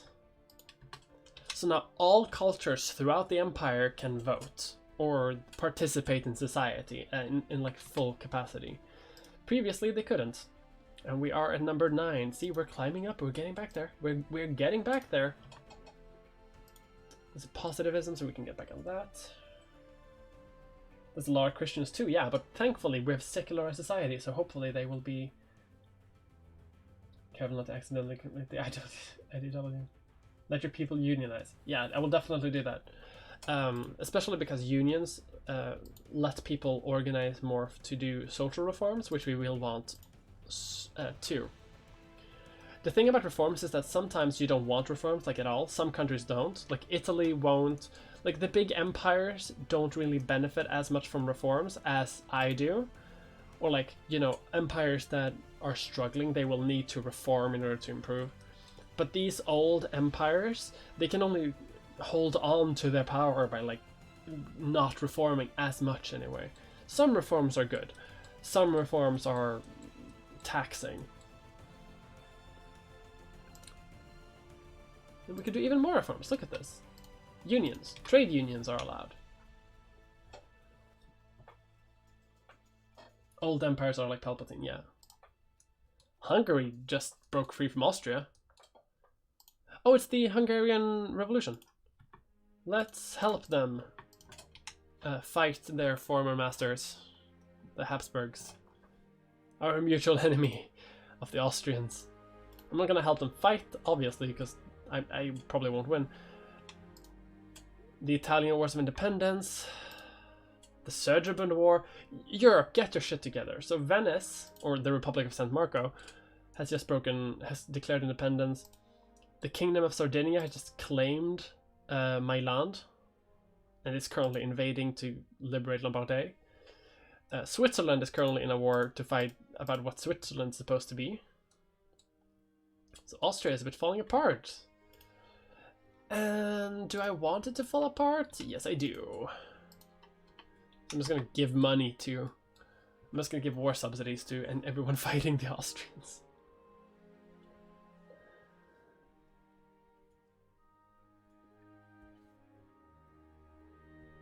Early healthcare and school system can be insanely strong, especially in your position. Yeah.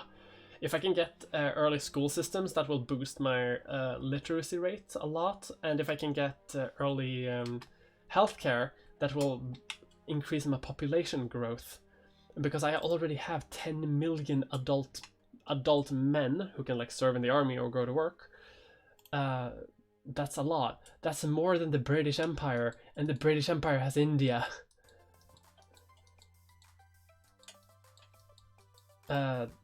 That's twice what America has currently. It's more than they have. It's half of what the Russians have, but the Russian Empire is huge.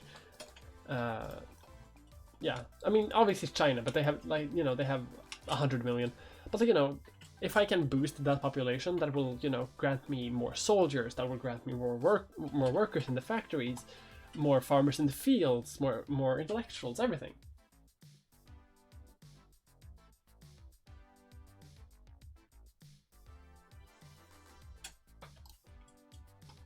God, I love this game. It's so fun to stream.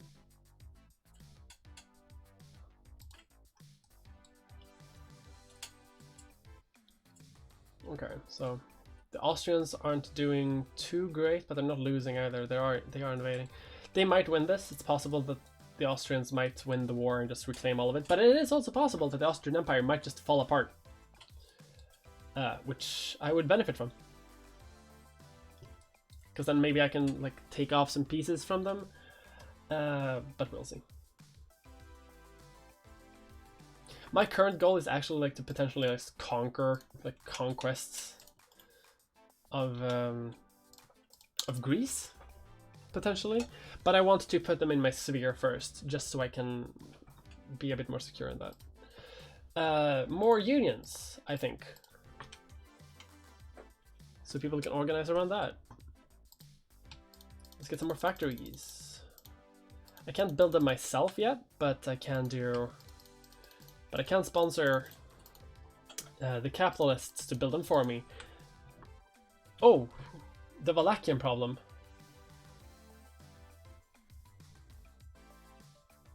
Romanian liberals and nationalists in Wallachia, I guess, led by a group of young intellectuals and officers in the Wallachian militia. The movement has assisted in toppling the ruling Principate of Bebescu and established a provincial government in the Ottoman Empire. Absolutely not. Excuse me?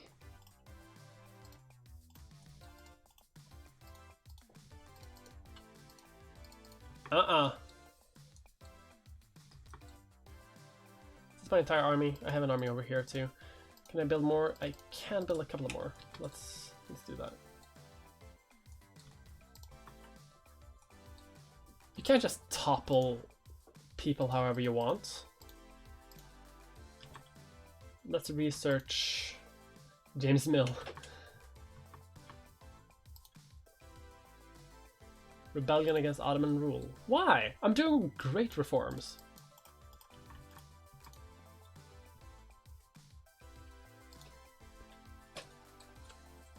What you're listening to right now is the Ottoman national anthem.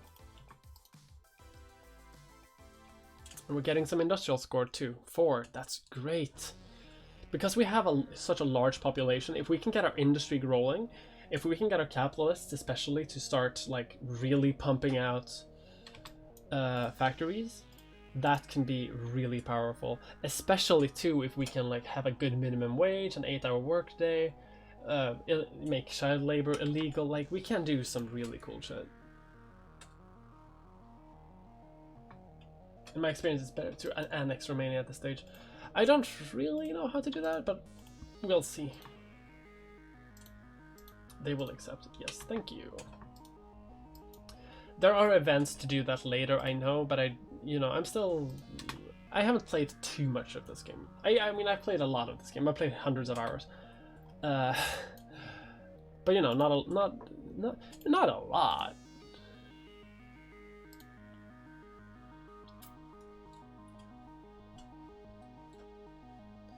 Seems like the Austrians beat back the Italians. They might beat back the Hungarians too. That sucks. That's okay though, that's not the first uprising that we'll see. We'll see plenty more. I'd be surprised if we see like this area of Austria remain for much longer. The Oregon Treaty just happened, so the US and the UK just decided where their borders are. This can have really interesting effects for like Britain can claim like all of this bit, or the US claims like the entire Colorado, which is, you know, a possibility.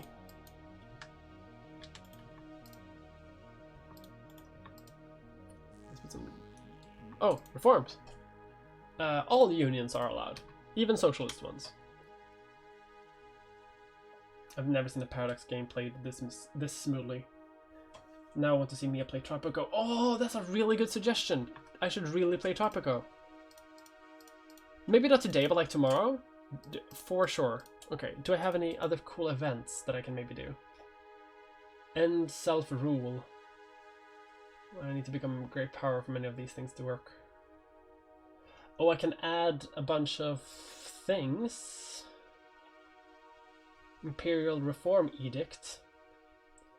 I need revolution and counter-revolution, which is a pretty late tech. But I can become a constitutional monarchy pretty easily now with all the reforms that I'm getting. Mass politics. Nationalism and imperialism, nationalism and imperialism, nationalism and imperialism. I can't. None of these texts are available to me yet, but soon. I can do that, but that's not really a good reform, I think. Mycenaean thing. Okay, let's just focus on making our tech better. So let's do functionalism. I think this is a good balance. Like we do functionalism and we do tech, catch up, tech, catch up, tech, catch up. The kingdom of the Shilluk people declined over the years, and now only their capital remains. They are backwards and would be easy prey, and we already conquered much of their territory in the past. It's time to end our conquest of their territory.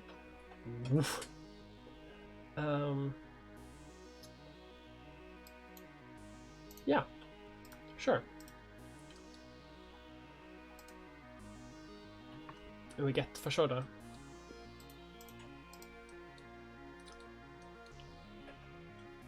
Again, the way this game talks about people is weird. The lack of formal authority in South Sudan, which was claimed by Egypt, was filled in the 1850s by a set of powerful merchant princes. In the east, Muhammad Ahmad al-Akkad controlled much land, but the most powerful was al-Zabayd Rama Mansur, who came to control the Bahr el-Baghdad and other parts of South Sudan.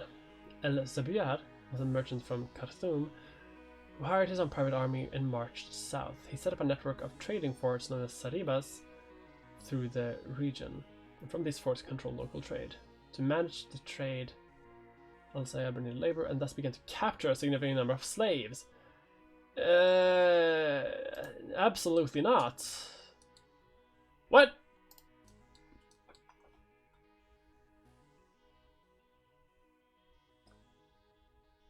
Tech catch up, yeah.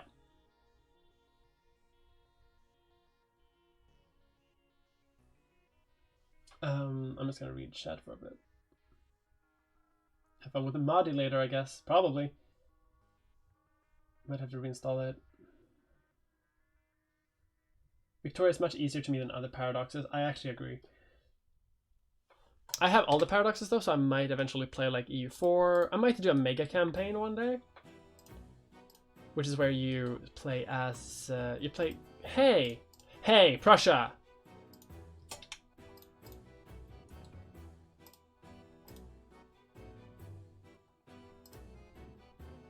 What?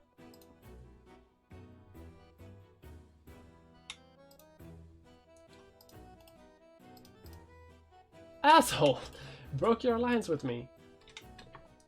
The Russians don't seem to hate me as much. Big font. Which, we stand a big font. Let's invest some more in factories, because there's not a lot I can do right now. I'm not a great power yet, so I don't have to worry about diplomacy as much, which is kind of a good thing. I just gotta do research and like build my factories. And I'm building factories like a lot actually. I have a lot of capitalists too. Like we're making progress.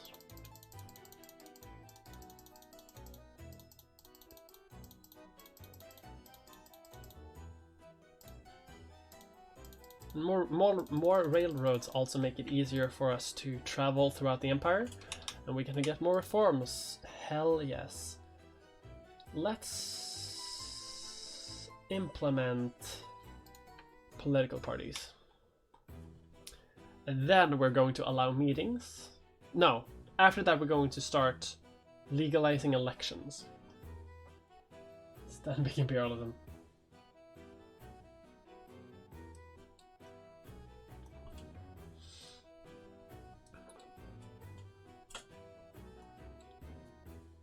I don't think I have to be an absolute monarchy for many of these things to work. Great power, nationalism, imperialism. Tunis is a puppet. Is Tunis not a puppet? Of course Tunis is a puppet, what am I talking about? Yeah, because I don't think I need to be an absolute sultan for many of my reforms to work. Because sometimes events are going to be like, hey, you need to be an absolute monarch in order to do this thing, which would help you immensely, and then it's like, oh, damn it, I went democratic like 45 years ago, so I can't do that. More reforms, heck yeah. Let's have some voting. The Ottoman Empire now has voting in it. We are no longer an absolute monarchy. Granted, only landed people can vote for right now, but we are going to extend that privilege to everyone. Everyone can vote in our good empire. Where everyone is allowed, and currently, I gotta be honest though, I think our empire is probably limited constitutionalism. Heck yes. And elections have begun. So how do we make this work? Because we get a bunch of things. Constitutional monarchy. We need parties for that, I think. And revolution and counter-revolution, which is a thing. We're going to reach...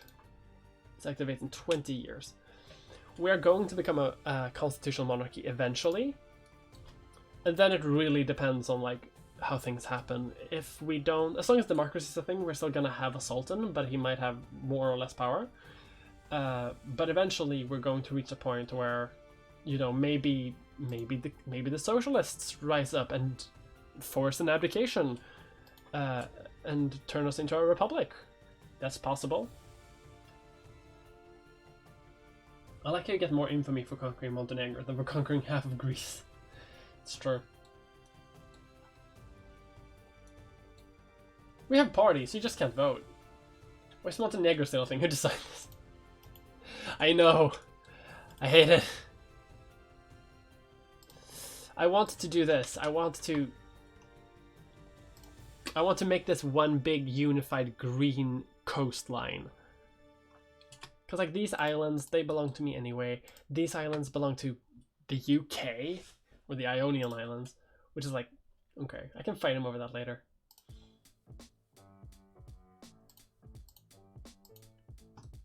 Hey, I'm number 8. We're back. We're back, baby. See, our reforms took us back a bit, but now we're back, baby. Our thinky points keep going up. Ionian Island eventually go to Greece in an event. Yeah. And we are number 8.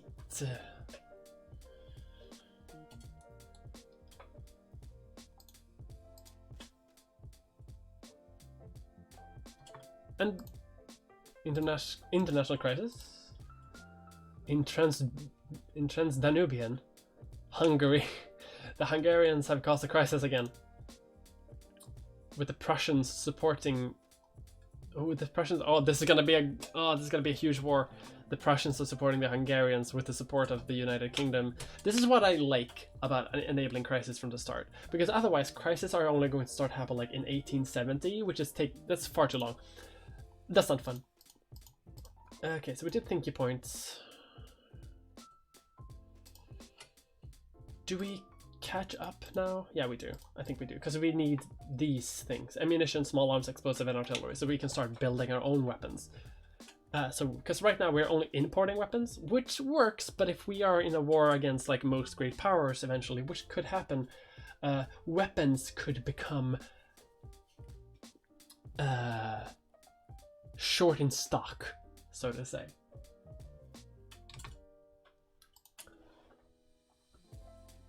Republic of Rum. Oh, they're eating. They're gonna form Saudi Arabia, probably. Transdanubia. The UK is back in Prussia. Means Austria's gonna capitulate. Yeah, probably. Learning so much more fictional history than I ever did staying in college. So we can take democracy and freedom to Europe. Yeah, that's the hope. Hopefully we can keep the empire together so that like because there's so many things that are like everything that is happening in the Middle East right now, like you know, Syrian civil war, invasion of Iraq, all of those things, everything can be traced back to the disastrous peace treaty in the First World War, where the UK first white peace. Oh, that's kind of disaster. That's not great for the Prussians then, if they peaced out. The Russians and French must have sided against them. Oof, that's not great if they lost that. Anyway, all of this crisis here can be traced back to the problem with the Treaty of Sykes-Picot, because the British like they like promise like all national like groups here, they promised them independence if they would fight against the Ottoman Empire in the First World War, which wasn't as good as my Ottoman Empire, obviously.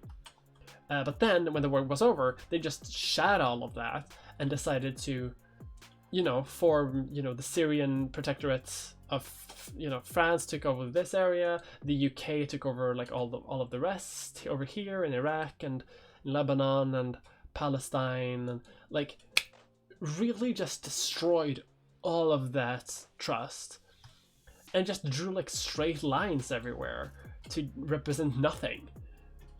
And it's bad. But thankfully, we are a great power. So we are gonna go democratic, we're gonna go full, we've already secularized society, and no one has even revolted. So we are going to be the good guy of the 19th century, of which historically there was none. So let's nationalize the industry, reform government,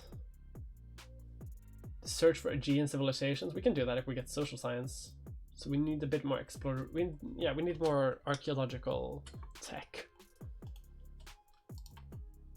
Oh hey, we're a great power now, so that means we can start that maybe means we can start having a sphere of influence again that's not dominated by Russia, Mr. Romanov. But hey, at least you don't hate me now right now, so I'm glad about that. Are you saying that the war to end all wars did not in fact end all the wars? I know, it's weird, right? Mia Empire, make it a thing. I wish you could rename stuff in this game. Like, I'm actually working on, I'm training myself in Unity right now to eventually, hopefully one day, make Victoria 3. That's probably never gonna happen, but it's a thing that I do on my free time to have fun. But I really, really wish that you could like rename provinces or like empires just for fun, just because it's fun. It's a video game and I should be able to have fun. But alas, oh, Darwinism, we need this. We need this desperately, because educational efficiency plus 10%, that's great, but we need education efficiency plus 50%, which is gonna really boost our education. Let's spend some more money in administration. Let's remove Moldova from the Russian sphere of influence, and let's just, you know, make friends again.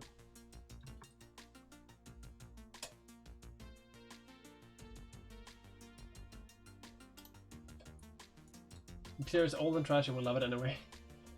CK still has a renaming stuff DLC, I know. F this, I'm naming stuck on Mulderland. Yeah, like stuff like that. How else would you even need Flavor Town? Yeah, like, when we're talking about alternate history, I think people should be allowed to have like silly fun. Ah yes, let's befriend Greece. Qatar, yes. I also do want to have a little bit of influence in the trucial states. And I have no idea who's going to win this civil war, but whoever wins, I'm going to influence them as well. We have discovered Homo neanderthalis, I think, because we got the points. So Ottoman archaeologists in Düsseldorf found Homo neanderthalis. Beautiful. Thanks for the prestige.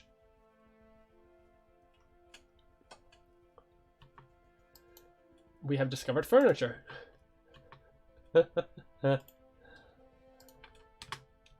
So if you're wondering what this is, the sphere of influence thing, what this does is like it's like having a trade agreement. So if you have someone in your sphere of influence, it's like you have a trade agreement with them.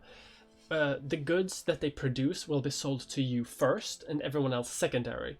So if you can get if you can get Persia in your sphere of influence, that means that anything that they're not producing themselves, which, you know, people rarely use everything themselves, like this cotton that they have, because they have a lot of cotton, that would be sold to me first, so I wouldn't need to conquer provinces that have a lot of cotton in them. I could just like import it from Persia.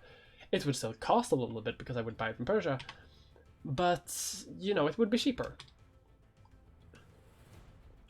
Sovereign authority in the Holy Lands. The French ambassador has arrived with the following demands. They wish the Ottoman government to recognize them as the foreign sovereign authority of the Holy Land in Palestine, turning control over all Christian sites to the French. The Treaty of Kukukhania, signed with Russia in 1774, states that they are the sole protector of Eastern Christians, and should we agree to the French demands, it will almost surely lead to conflict with the Russians. Yeah, we are not like, you know, we're pals with the Russians, and Russia protects the Holy Land. Like, I'm sorry, this is not France. What are you doing? Oh, the French Empire. Oh, Napoleon's back in charge, I guess. Typical Napoleon. Oh, yeah, Russia protects the Holy Land, not you. French escalation. The French are not willing to abandon their claims in the Holy Land. There have been several demonstrations of naval force along our coast, and they have been combined with offers of protection against Russian retaliation. No, let them come if they dare. Yeah, come for us. If you dare fight the mighty Ottoman Empire. Let's move this navy into Tripoli. And actually, let's build a fuck ton more men of war. We need to modernize our navy too, because we're using sailing ships right now, which we should be using like steamboats. But men of war are not too bad in themselves, so let's just modernize our fleet. That will give us points too, and see, they're not even attacking. Cowards. Let's increase our influence in Bahrain. Calabar grants extraterritoriality. Fuck off, France. Playing as a non-great power and ending up in this very list also tanks your economy. Yeah, because the tariffs that you have don't. Because the leader of the sphere of influence has like really cheap prices on everything that they buy. So, and if you're not in a sphere, that means that you can sell at market rate. You're selling at reduced market rate otherwise. Like the market rate here. So the cost of machine parts has been going down for the last 36 months. The price for steam ships has like they're pretty high, and it's always been. The price of oil has increased dramatically, probably because people are discovering it. The price of rubber is pretty high. Tropical wood is pretty high. Like everything is pretty high. The price of coal is pretty low. Cotton is not in high demand. Steel is also not in really high demand, but the price of steel is a bit fluctuating. I'm gonna see if I can find something. Luxury furniture, always expensive, obviously. Same as luxury clothes.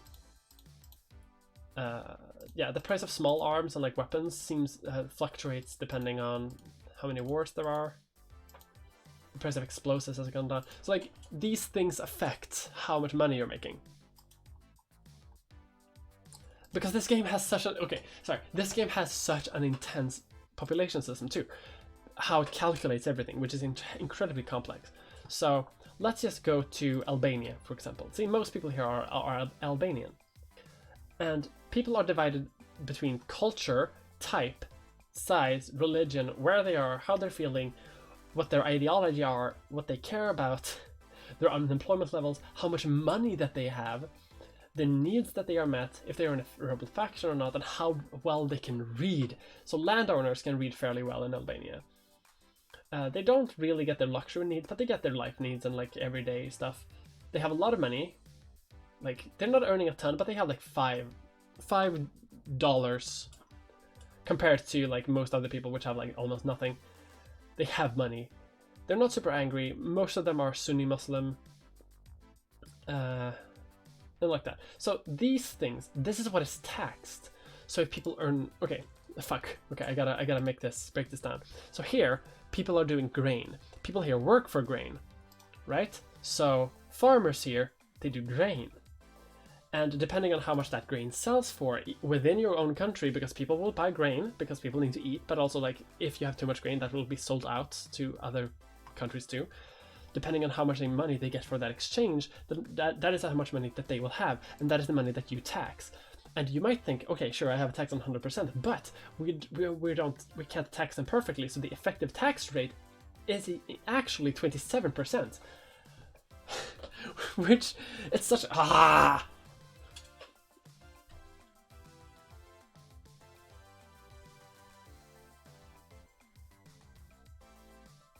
The population economy system is basically a huge mess of spaghetti code that no one in Paradise wants to untangle. Yeah, it's a mess. No one knows how it works. No one can replicate it, and it works wonderfully complicatedly. And I love it. It works somehow. Humiliating. It's Montenegro. What has the Montenegro done? I'm sorry. What? I can humiliate you? I don't want to humiliate you. You're allied with Russia. I'm not powerful enough to take on Russia. Not yet.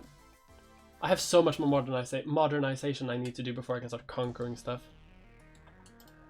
Could I maybe start conquering, like, down in Africa? I wonder. I could.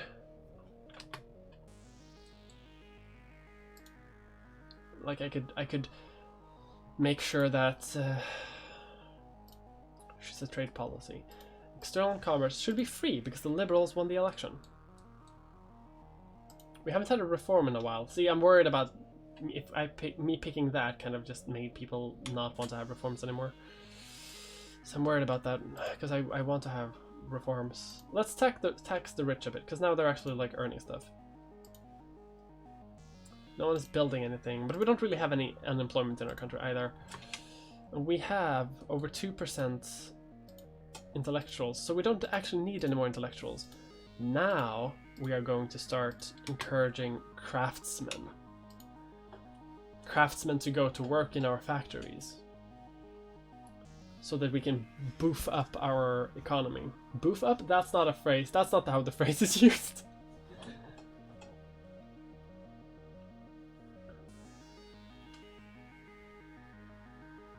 Maybe I could conquer somewhere in Africa. Seems to be like it was the default position. Yeah, pretty much. Boof. That's not the phrase to use. But you see this? See this? European powers are like they're encroaching. They're encroaching on Africa. Principality of Serbia. Yes, thank you. We should be in trade control of Serbia, I think.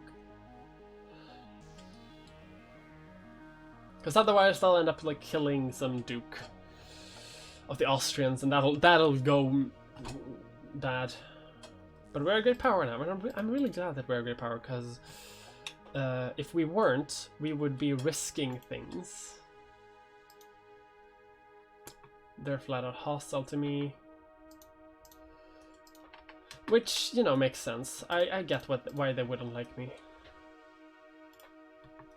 How is my diplomacy going? Because now I actually have to care about that. Tunis will soon be in my sphere of influence. I'm just trying to like reconnect everything that I have right now, so everything's a bit slow. But once I have like control over like these areas, Tunisia, like my vassals and stuff like that, I will be yeah, like the Kingdom of Kuwait I can add to my sphere now, so I get access to their resources. Same with Tunis. I can increase my same in Moldova, but once these reach 100 again, like once I have like the max amount of influence that I have, that those points that I'm setting into there can go into like influencing like Nejd, for example, which I'm gonna start influencing a little bit. So over time things are going to get faster. Just increasing my thing.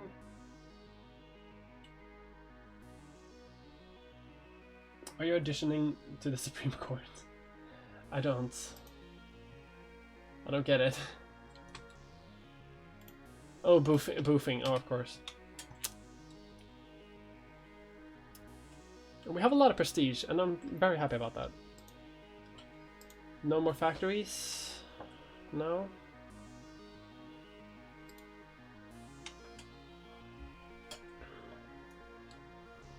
People are learning to read quick as hell, though. It's gonna be even quicker once we start like having more reforms and stuff like that. And we definitely want people to read more, partially because just literacy just boosts our research points, but it also boosts our ability to, let's just state and government, just because that's a really powerful one too.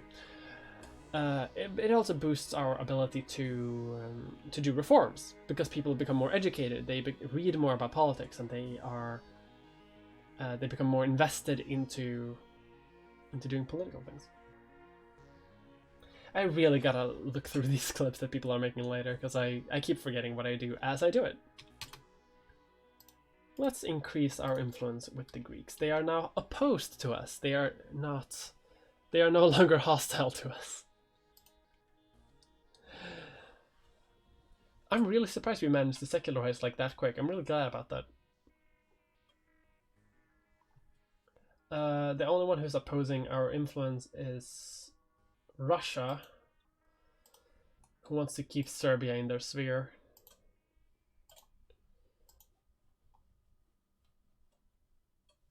Bulgarian nationalists. Oh, that's nothing. What?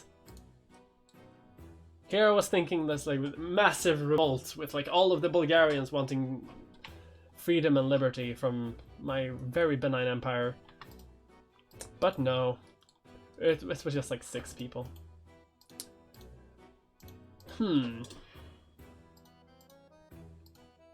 I don't have any infamy. Should we maybe do a bit of expansion?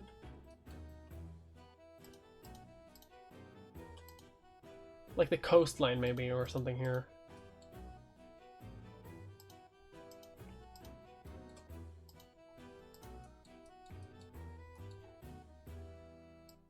Let's send down 2 armies.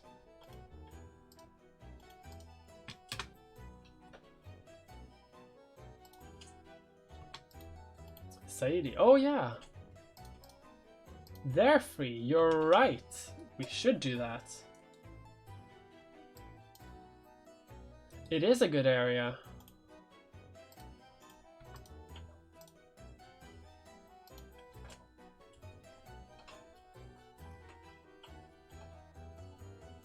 It's definitely not gonna lead us going into conflict with the British later, but it is a good area. Like we obviously, like the Ottoman Empire, we want control here, so this is a good thing. Africa, we can deal with that later, but with the Ottoman Empire, we need to focus where we focus.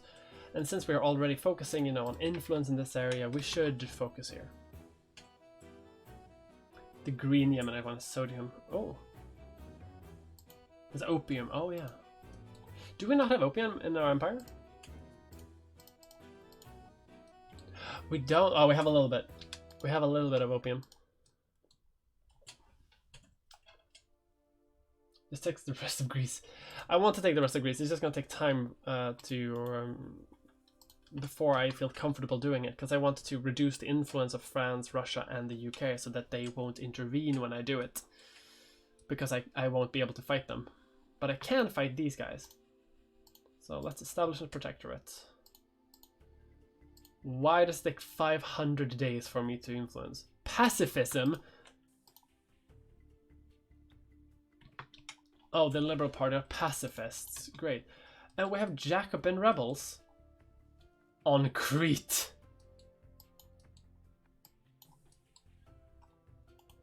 Okay, well, let's start ferrying all around soldiers, I guess. So much for the tolerant Jacobins.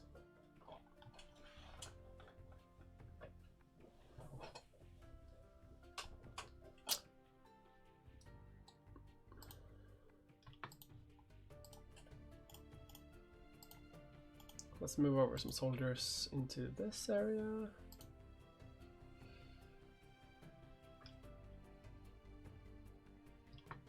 All you need is a bit taste of opium.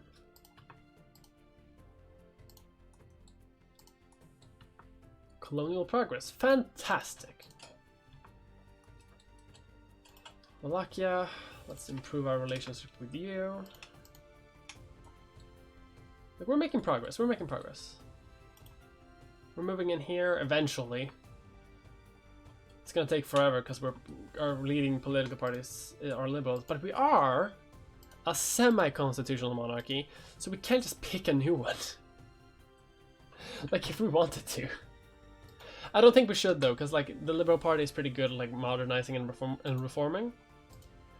15, that's fine. This is gonna drop over time, and as the Ottoman Empire, we're not gonna get into too many wars. At least not aggressive wars. Because we need to focus on, like, reform and building up our infrastructure and tech up, like catching up to the rest of the world, building out our influence and building out our industry. That's what we need to focus on. Our thing is not really going into like expansionistic wars.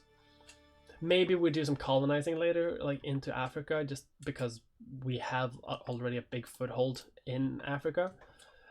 But that's not going to cost too much infamy. We need to save our infamy for like Greece and Austria and Russia.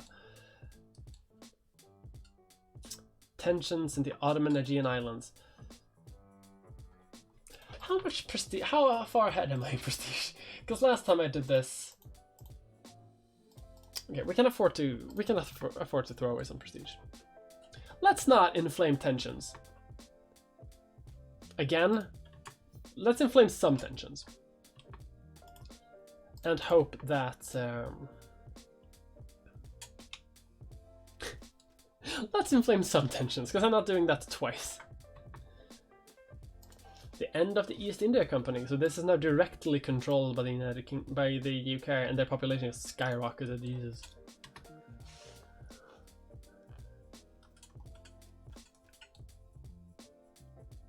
Try to gain the monopoly on opium and cocaine and use it to fund your socialist utopia. Romanian patriots. It's just 3,000 people. You're not actual patriots. You're just like a guy. You're just a drunken brawl. I would respect you if you actually had some backing behind you, but you don't, so. Let's see. Schleswig has been split in two, which is interesting. Prussia, do you still not want to be my friend? Yes! Yes! Being friends with Prussia is like the winning game in this move, because eventually they will form the German Empire, and at that point it's like, hey, game over. For like anyone else, it's just like, oh, cool. 9. Did Spain pass me in the ranking? What? Oh, the Kingdom of Italy formed. That's why. Damn it. Okay. The Kingdom of Italy. I'm allied to them, apparently. Who are they fighting? Against the Papal States? Yeah, fuck it. I'll help fight the Papal States. I'm not a Christian anyway. Let's blockade the Pope.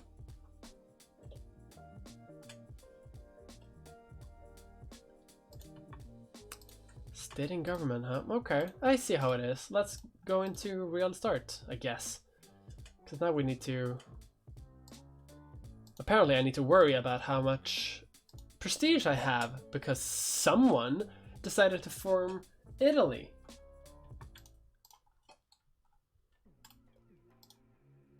I'm actually reaching a point. That might actually mean that I might actually have to go a bit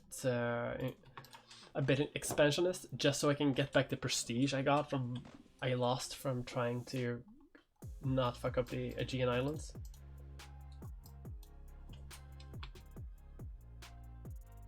What? As the soldiers depart from Barry's lunch, young men as want to do. What? Like, we're in it to win it. What are you talking about? This is not a great war or anything. Like, we just started going to war. I get it that you might not be super hype on going to war, but like, we just started it. What are you talking about? Intervene immediately. Let's not. Eastern Rumelia. See, it's just another drunken brawl. That's not real. Lakia, let's increase our opinion there again. I'm a bit worried now because I don't want to... Like, they would have surpassed me anyway, but like, I do now need to seriously consider my next actions. So I'm considering expanding into Abyssinia so I can gain some prestige from fighting them. Not but yeah, it's a campaign for liberation, exactly. See, let's see. They're an absolute monarchy. See, we can't have that. So let's gain some prestige from that. The imperial anthem of the Ottoman Empire. Yeah, sure. Principality of Serbia. Add to sphere. Well, at least that means the Russians aren't part of it.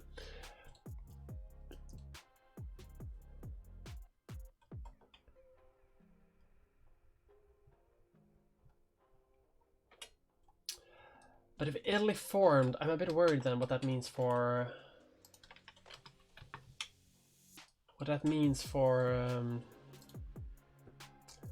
for Africa. Because after they're done with Africa, with Italy, they tend to turn their eyes either on the Austrians or to Africa. And I hope that they're gonna turn their eyes to the Austrians. Who are the Austrians allied to? Because I kind of want to fight them. Okay, how many points do I need to have? 208. Okay, I'm not super far off. We can get that if we just keep building a bunch of man of war ships, and maybe we can just win on capital ships. Excavation rights requested. Spain has requested excavation rights in the Valley of the Kings, while we ourselves do not have the know-how or money to fund a serious expedition in the area yet, and allowing for a contract might be good for that reason. It might be good to let the secrets of history until we can find them. Turning down a foreign power would spoil our relations and reduce their prestige, though. Oh yeah, because I definitely don't have a reason to... Yeah, the valley's ours. What are you talking about? Screw you, Spain.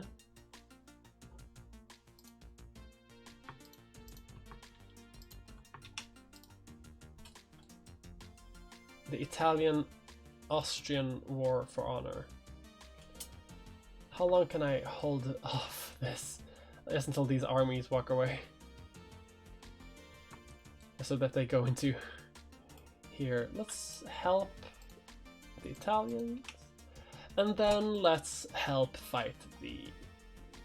Let's fight Austria. I'm not super hype on it, but like, we gotta do what we gotta do.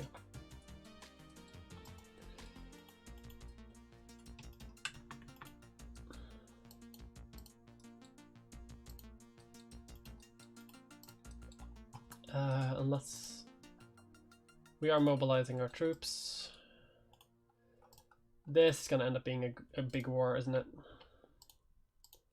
Can I call? I cannot call them. I can call my vassals into this. And I'm no longer a great power, which sucks. But I can call my subjects into it. We're not justifying against them, so let's move our armies north. We are sending our navies out. These are gonna start attacking over here. This area is gonna be swarming with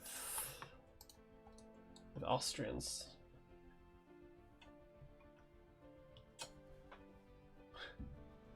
The Jacobins have revolted. Oh! Oh! That's a bit far more Jacobins than I expected. Can you not blockade my friends? Do I have to come at you with my massive armada?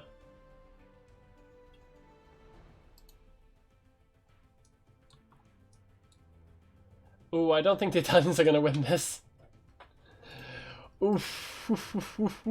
What were you thinking? Italy! Oh, this is gonna be a disastrous war for us. Because they're gonna lose. Hopefully they're not gonna like demand anything of us. Like, hopefully they're just gonna humiliate Italy, which I would actually be fine with. That would actually benefit me too.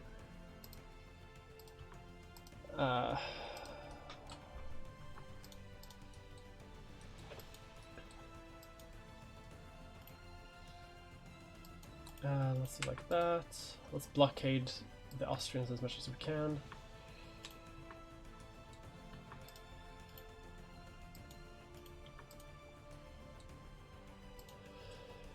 Okay, the Austrians are navally blockaded, which is at least something.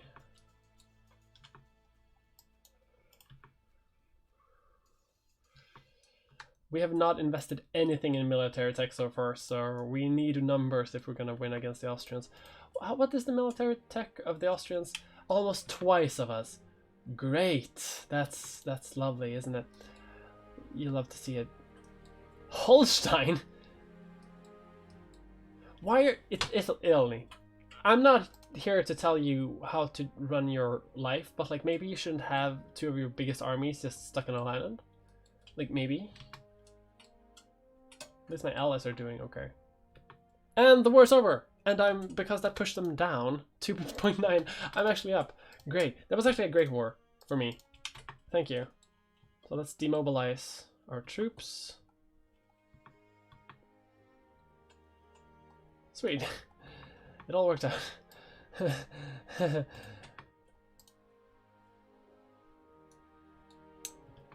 Okay, sweet. You go hunt rebels. You go hunt rebels. You head down here. So actually head to Suez so we can just hang there. And then let's ally some people because we're allied with Prussia. Italy, I think maybe we should call it a break. I'm sorry, Italy. Mamma mia, help Italy. Can you separate peace? We could, but we don't want to. The United Kingdom wants. No. Denmark?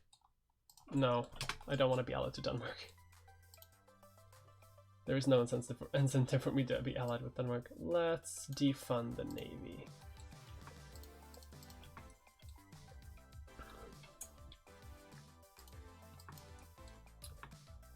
Okay. Well, at least we're fighting rebels. And soon we have realism, which is going to grant us a bit more prestige, which I'm pretty happy about. The rise of the Senussi. In the beginning, the first Senussi went to Mecca, where he joined Ahmed ibn Adbis al-Fazi, the head of the Qadrites. Due to Wahhabi pressure, Senussi left Mecca and settled in the Cyrenaica in 1843, where in the mountains near Sadi Rafah he built the Sadia Baida White Monastery. The Senussi are a Muslim political religious Sufi order and a tribe in Cyrenaica. They claim a direct lineage to the Prophet Muhammad and are concerned with both the decline of Islamic thought and spirituality and the weakening of Muslim political integrity. The power of the current Grand Senussi, Sayyid Muhammad al-Mahdi bin Said Muhammad al-Senussi, wow, that's a long name, grew to the point where it made the Ottoman regime uneasy. In 1858, he moved farther from direct Ottoman surveillance to Yaqub, where he has the authority of a sovereign in a vast but almost empty desert. And I can actually become him if I want to.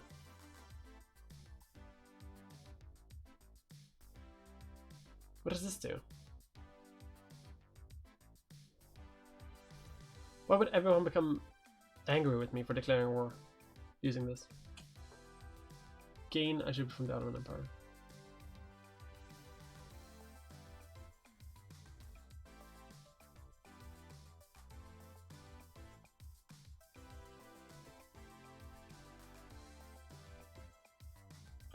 I don't even know what that does.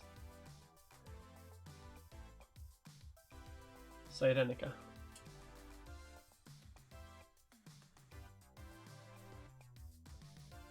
Well, no.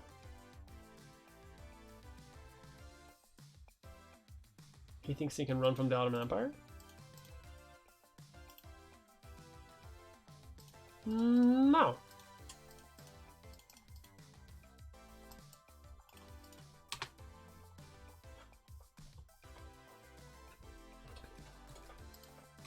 He cannot.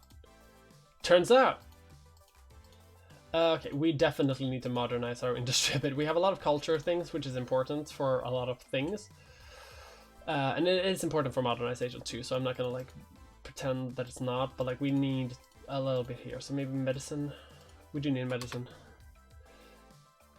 Thankfully, the longer you haven't researched something, the cheaper it becomes. So it's like it is easier to catch up than it is to like break ahead. So thankfully, you know, I'm pretty good. One is surrender, one is fight, one is becomes the Nusi. Oh, okay, I get it. Great War. 57 people watching me playing Victoria 2. The valley's ours. Sorry, friends. No one is going to examine our tombs. At least until I get it. I'm gonna do medicine and then I'm going to get into nationalism and imperialism, which will allow us to do some archaeology in our lands. Thank you very much. We do need to raise the taxes a little bit on the rich, just to the upper middle classes, because we are running a deficit. We have risen in status and we have become a great power again. Thank you. Perform nationalization, because people keep building factories in my country. And so can I now. Cool.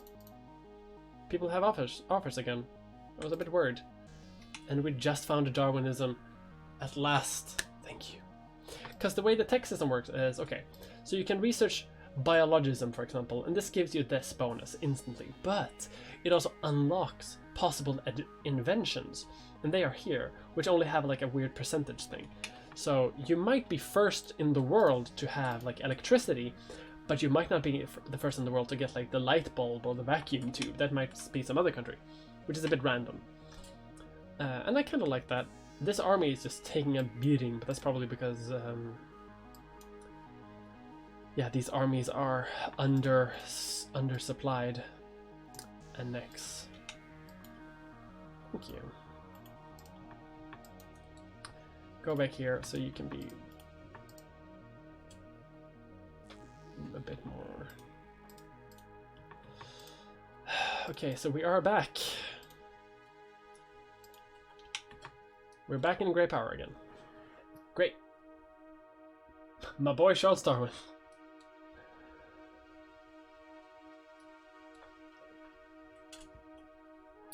Commission a warship. We could do that, but our economy is a bit in the tank. Because we are spending a lot on education. And because we have a Liberal Party in charge. I'm considering changing Liberal parties actually, because party in general is like that. Let's do a military reform. And we can change that whenever we want to. Let's do some influence in Montenegro, just a little bit. Because now we can increase tariffs, which will be really good for us. So our new trade policy is protectionism, or mercantilism even. Which isn't too much better, but it's something. A place in the sun. We do have a lot of... Our nation is one of the most prestigious great powers on Earth. From Constantine to far-flung provinces beyond, our flag flutters proudly in the winds, striking fear into the hearts of anyone who dare oppose us. In celebration of our dominance and just reign, an imperial parade is being planned in the capital. The question that now poses itself is, should we invite foreign dignitaries to this jurisdiction, or shall we simply conclude that no other nation is fit to bask with us in our place in the sun? All must see our splendor. Obviously. Okay, let's commission a warship. Prussia wants to be our ally again. Did you break that alliance? You ass. Tensions dispute. Let's build a bunch of forts in Bosnia, just so if the Austrians invade, they won't have as of an easy time of it. People are reading faster and faster. Full citizenship we want. So now you can see we are unlocking more and more ideologies and more political parties. Now we even have 2 liberal parties. And now we have there's an ideology of anarcho-liberal, which are most likely going to destroy everything for everyone, as they are wont to do.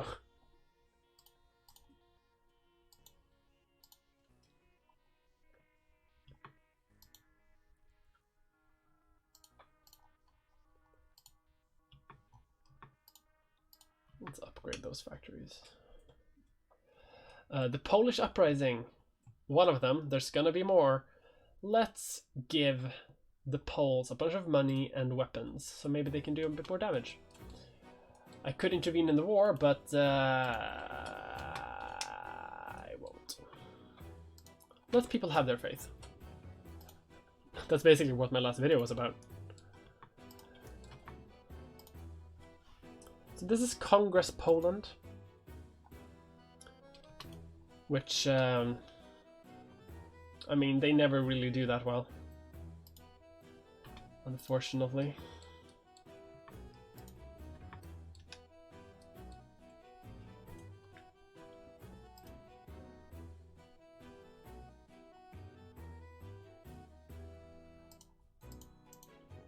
Did a message ever pop up for John Brown's raid? Riptor will win. No. Anarcho-liberal mean ANCAP? Kind of.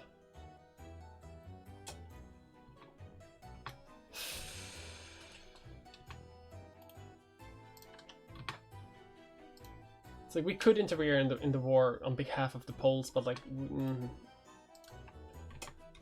we don't want to do that. Bust the unions? No. Union busting is illegal. Don't bust the unions. What's the time period the Wiki games cover? The Wiki game covers from 1834, I think, to 1934, so 100 years. Which isn't a ton,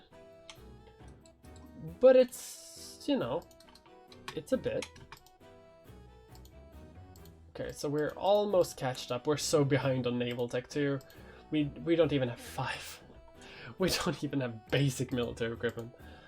And we have empiricism, which we need. More research points. That's critical. We need that the first thing we can do. 1836, yeah. Karl Marx in Japan. How's Japan doing? Because once they westernize, it's basically game over. Oh shit! The Prussians are doing the Brothers' War.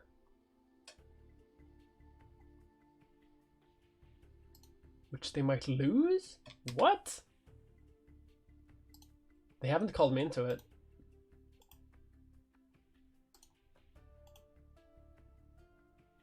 So this war is basically to decide about should Austria or Prussia like dictate what happens within like all the German states, because they are discussing like potential unification.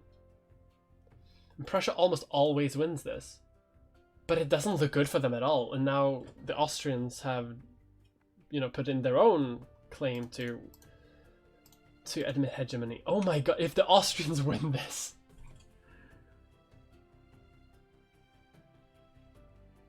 If the Austrians win this, this could lead to... It might lead to Germany just never forming. It could potentially lead to a united German Empire under Austria, which would be scary, but that almost never happens, and I don't think that is what is going to happen. Where's the source of the Nile? Yes, let's go find the source of the Nile. It's like really close to where we are. So we should find it like real easy.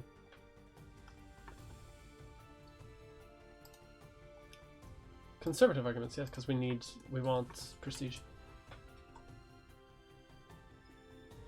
That's not pretty alright sometimes. Sometimes a CK2 game can last for 600 years, yeah.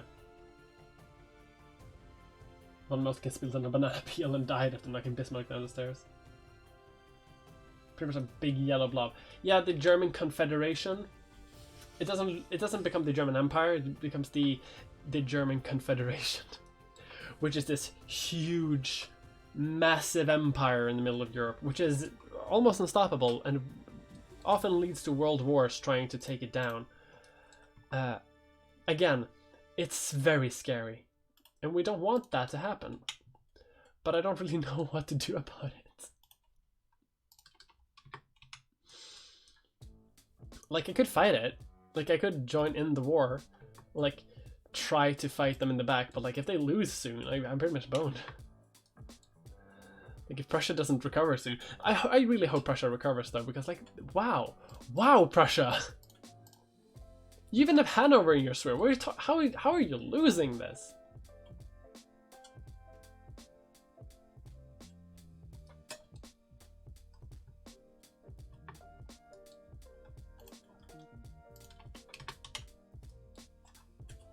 Hey, almost 20% of our people can read.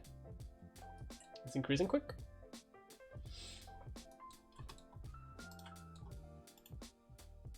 Let's increase our opinion in Kuwait. Bahrain? I'm sorry. Who is fighting you, Bahrain?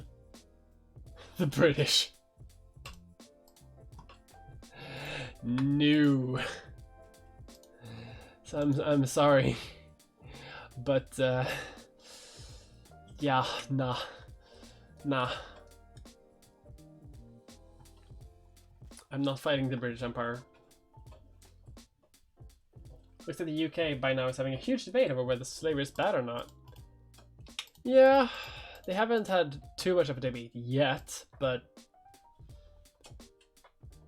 they are having a debate. It's happening.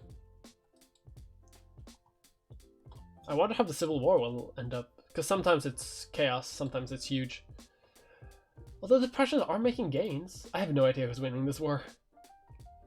I don't think Prussia's gonna win the war though. I think it's gonna be like fucking. I'm not gonna help you, British. What are you talking about? I don't think Jacobin revolt. Oh my god, who won? Who won? The White Peace? Oh fuck, this is gonna lead to another war later. The White Peace, I can't believe it. Fuck, this is gonna lead to chaos later. Fuck. They're just gonna keep fighting then. Hey, a comment. Great. Prussia was probably not ready for this. Yeah, probably not, but the thing is, Prussia has a lot more people who read in it, and they grow technologically a lot faster than Austria does, so if Austria did not win this now, they're not gonna win it later. Let's befriend the... We gotta befriend the Greeks a little bit, and then we can start unfriending the Greeks by conquering them. Principality of Serbia, yes, thank you. Now that I'm great power again. Portugal? Sure, why not?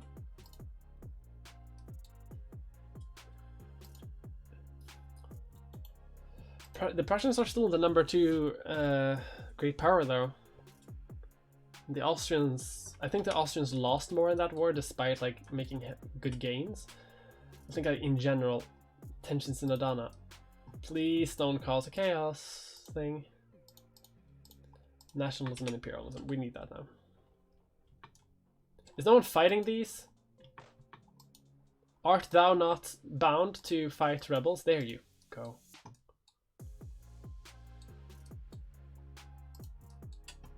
Are we funding the military? Oh, we're funding 40% of the military. Let's increase that military spending because we need soldiers. Yeah, White Peace is status quo. They, like, no territory changes hands, no agreements take place. They just decide to stop fighting.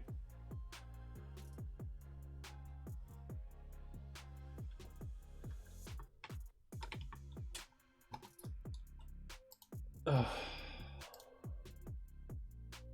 Why can't I do reforms? I want people to do reforms. Political reforms. We need more liberals.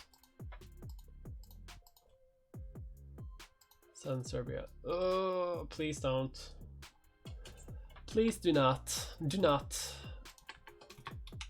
At least people are joining my sphere now again, thankfully.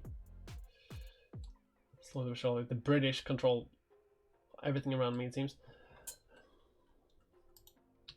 Wait, is Italy not a great power anymore?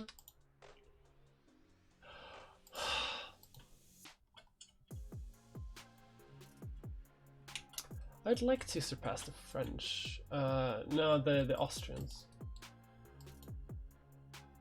Are you incompetent in fighting rebels? I swear to God. We have rebels. Go fight. There's a bridge. You can just walk. What are you talking about? No, I'm not gonna help the British do anything. Go away. Add to sphere. Thank you.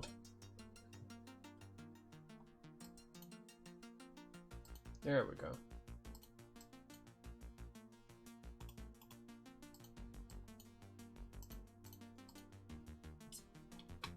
The Sheikhdom of Kuwait is now back in my sphere as well. This has been an intense game, but I really like it.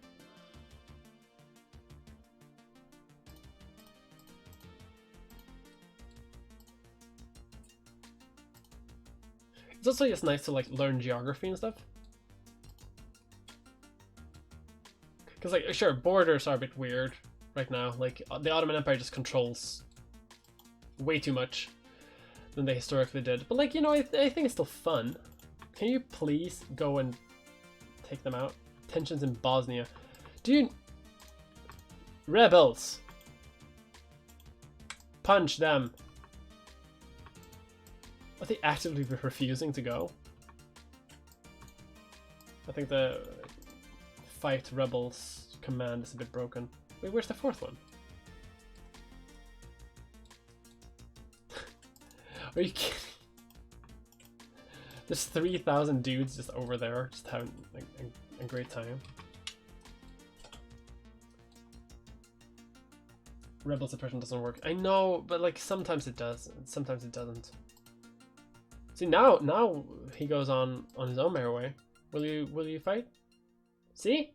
Now he does it. I don't get it. Like, they're so incompetent. Can we expand our... Oh! Hang on. I think my capitalists are making a lot of money now, because I think I saw them like invest in that factory without my intervention. We'll see. The Tokugawa clan won. See? So the Imperial Japan did not win. The Tokugawa clan, the shogunates, they won the Meiji Restoration, the Japanese Civil War. So Imperial Japan is not... that's not happening. Okay, so the Meiji Restoration was this thing where... because Japan was like divided between a lot of different feudal kingdoms, de facto controlled by the shogun, who was like the leader of the entire military and most of the political system. And Japan had an emperor, but no one listened to him. He was not at all relevant. But because Japan was very isolationist, the emperor, along with the help of like a bunch of European powers, decided to like, hey, maybe the emperor should be in charge. And so all the European powers could trade with Japan now, maybe, potentially. And so the Meiji Restoration was like, okay, the emperor should become like should become the head of state, actually the de facto head of state, which led a big civil war. The Tokugawa clan just had like didn't really have like rifles in the same capacity that the emperor and his forces were supplied with. So it all ended up with like Emperor Meiji founding Imperial Japan like as one big unified state. Excellent. Yeah, I see no downsides. Yeah. Thank you, Japan. Please stay isolated. Do not, I say, do not invade Korea. I'm fine with this. This is great. I do need soldiers, though. Like, I have a vast empire. Not a lot of soldiers in it. Demonstration turned sour. Screams can be heard from a workplace in one of our states where socialist agitators have turned an ongoing labor conflict from bad to worse. Local capitalists are appalled at the liberties these revolutionaries allow themselves with regards to how, when, and where they preach their revolutionary ideology, and are considering forming a citizen guard should the situation escalate further. We will not recommend our citizens to form protection rackets. Like, let's don't go to vigilante justice to fight off socialists and unions. Thank you. We have a pretty decent industrial score, actually. I'm pretty surprised.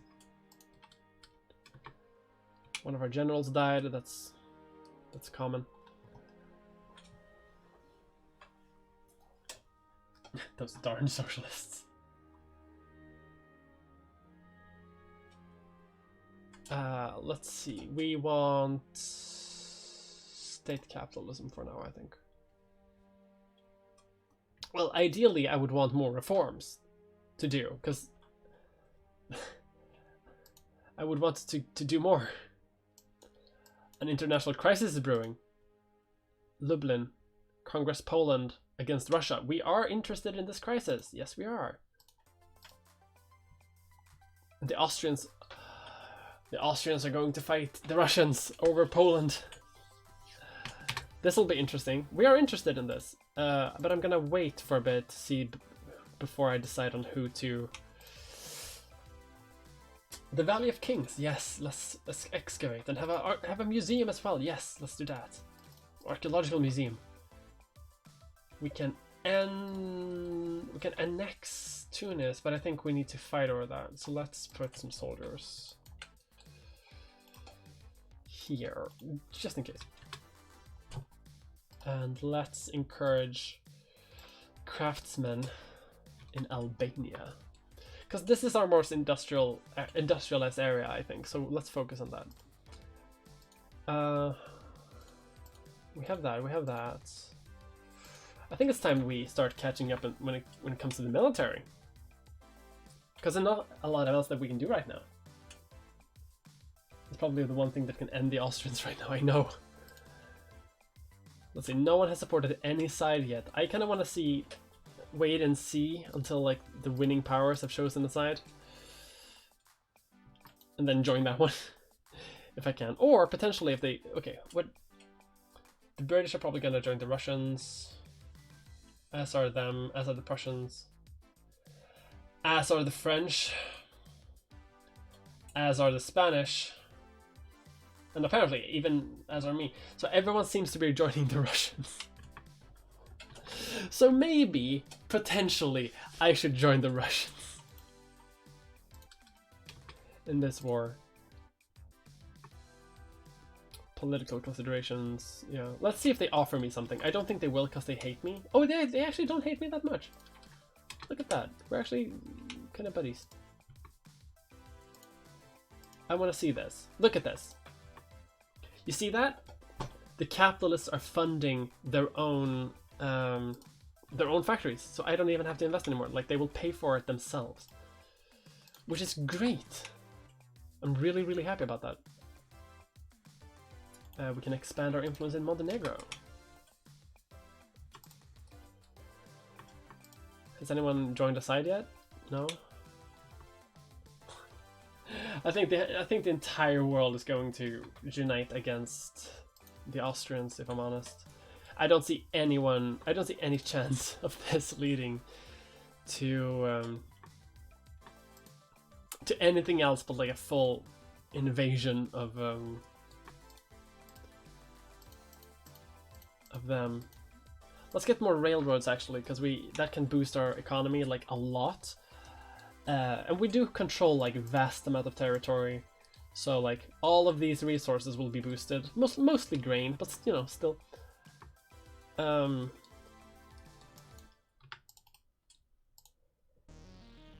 Okay, let's end the autonomy of this Beylik.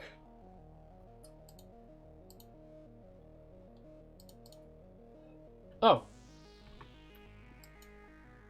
Oh, I was convinced that I would have to fight for it, but apparently not. Sweet, head back. So Russia's still like big chaotic shadowy figure just playing with everyone. Hello everyone, hello. Playing Wiki 2. Is the crisis going anywhere yet? The Prussians have backed the Russian Empire, and at this point I feel like I should probably back the Russians too. I wonder if this changes the opinion of anyone. Spanish might not want to anymore. French might not want to anymore. That's probably because of them. But the British still want to. So these two might still side with the Austrians just because they don't like the Prussians. White peace?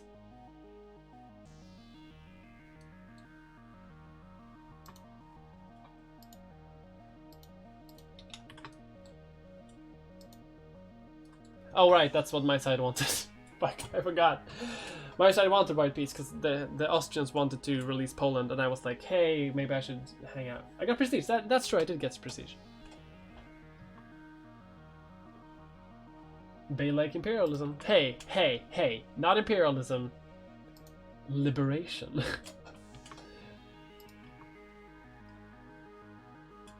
We are liberating these areas.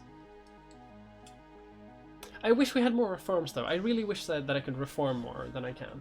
But we need more like liberals or like socially progressive people in...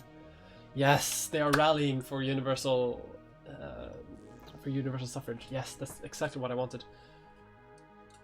I really hope they keep doing that. Because that means that I can...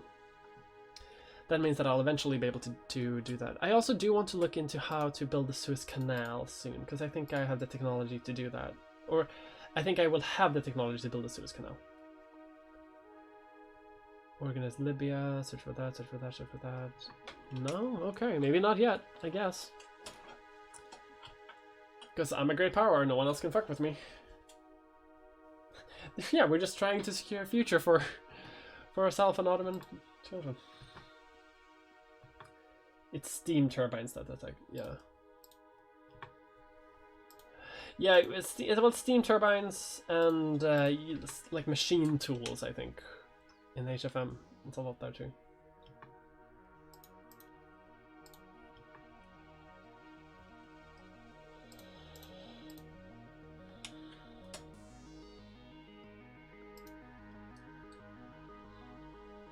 But like we are, you know, our population is starting to actually learn to read. We almost have 20% more than we had at the start, and this is increasing quickly. So we are making progress. Max railroad level has increased by 1. That's great. We can do some introspectionism just to catch up, because we need the reinforcement things. Oh. Oh, they're doing the Brothers' War again, but now they're calling in our help. Yeah. Sure. Let's go for it. I think divided up between everyone else, I think will be good. I can't call in the Netherlands, who I am also allied to, but that's fine. Let's send out the Navy to blockade the Austrians. And like the Austrians will have bigger issues than me to worry about. So let's occupy this little area here. I mean, they'll still fight me, obviously, but the thing is, like, the more troops they have here, the less troops they have here, which means that which means that the Prussians will be better. So let's give them a bunch of money.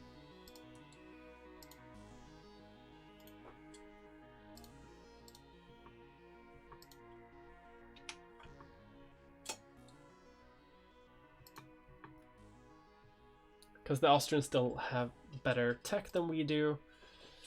Which is scary, but the thing is, like, we can be like a meat shield in a weird way, because like we have this area, and look, they're putting a lot of resources here, which means that the Prussians can kind of go uncontested and just take out, you know, small German states, advance into Austrian lands, and hopefully finish the war before it's gone too far, before the Austrians have gone too far into our lands. That is, the Austrians just call for help again. What?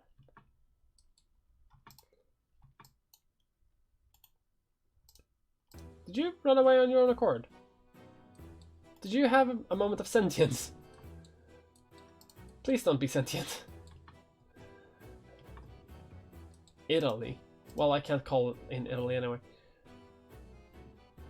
Brothers War 2, Electric Boogaloo, that's true. I really hope that the Prussians can do it this time. Because I want a strong Prussia, I do not want a strong Austria. Can I add war goals? I can!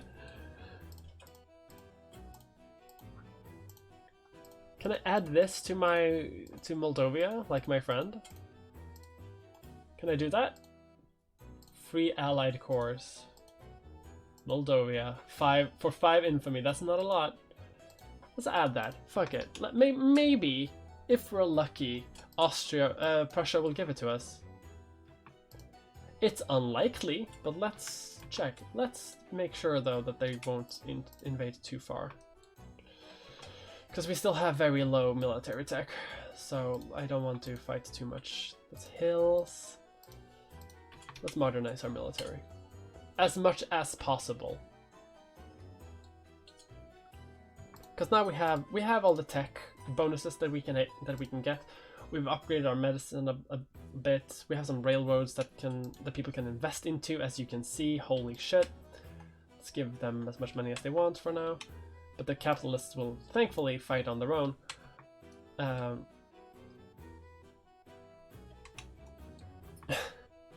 they're just watching it. But thankfully, my empire is vast. I'm kind of like, and you can see like we are winning here. Eventually, a model colony. That's probably all of Africa that we have. That's prestige and research points. Thank you. I need research points. I need thinky points. And I need to run away from this army that just showed up to destroy my army, because I cannot fight them. The Austrians have way too much advanced tech compared to me. But like you can see here, like, sure, I'm getting invaded hard, but I am 21 war exhaustion. They are already 31. And the Prussians are just advancing like deep within. They're really getting in deep into Austrian lands, which for me is great. Oh, the Trucial states have expanded, so I really want to get influence over them, because I don't want the I really don't want the British to have too much of an influence on the Arabian Peninsula. Okay. Let's add them to the sphere. Hell yeah. Can I like do something with them later? I think I can, but I'm not sure. Maybe later. But like, this is my sphere of influence. What I want, ideally, is just as much of this as possible. Potentially even Persia. I would like Greece too, like this area. Just consolidate the core of the empire. Because eventually we're gonna reach a point where the Great Wars happen, where everything turns to chaos. Look at that, Baden is out of the war. So they're not fighting anymore. Because they got pushed out because they decided to they decided not to defend their homeland, instead pushed deep into I'm sorry, what? I'm sorry, what?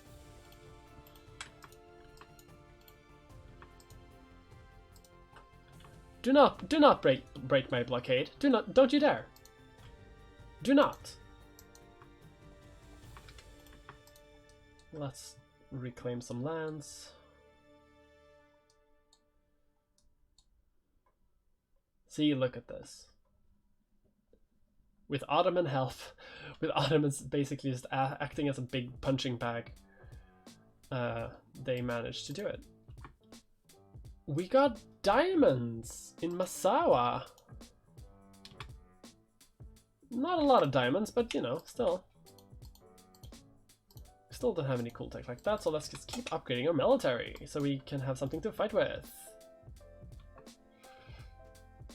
Denounce the profiteering of fat cats. We make no concessions to threats of violence. Violence is not accepted in our workers' paradise of the Ottoman Empire. I'm just glad that we managed to add war goals before they invaded us too hard, so that we could maybe get this. And if we can get that, oh, that's gonna be lovely.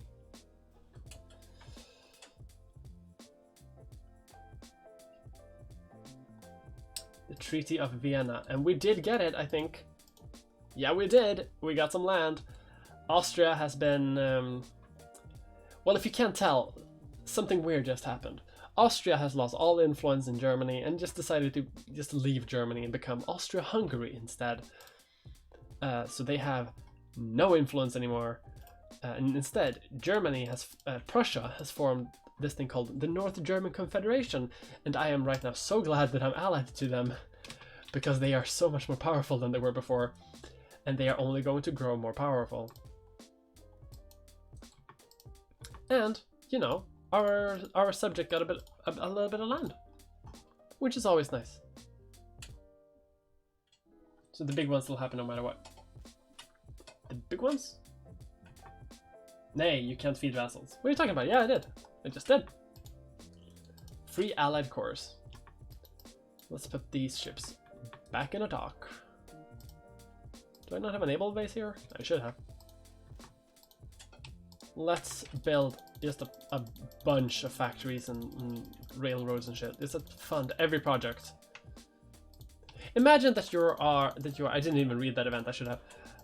Imagine that you're like a farmer somewhere within the Ottoman Empire, and you just go to the local government office being like, hey, I have an idea for business. I think I would like to start like a factory here. Do you think I could just get a loan to do that? And it's just like, because all the factories are also like, they're subsidized by the government. Each and every one. Because that's how I play. You just go like, yeah, sure, whatever. The state will provide. Hey, we kind of need some. Oh, look at this! They're just funding it so quickly on their own. So I could do that, but I guess slightly quicker to just do it like this. I could also just build stuff manually by just going to a province and clicking it, but that like, that's gonna take forever, and I don't want that. But it seems the capitalists are doing a great job on their own. Said that before the war, yeah. The wars, not necessarily, not the First World War or the Second World War. Like, they don't happen just like that. They might happen, but they might happen because of like some arbitrary reason that you have no control over.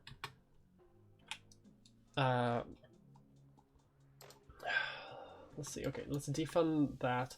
Let's lower army maintenance because we are losing money right now, and I'm not super thrilled about that.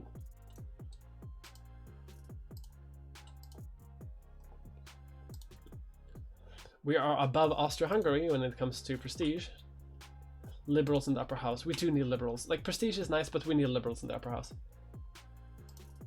We've been discredited in Wallachia. Hey, they're my subject. What are you talking about?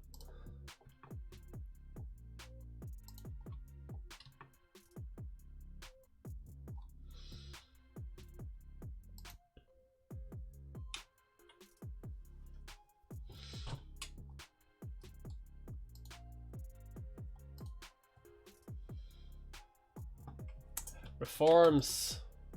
Here we fucking go.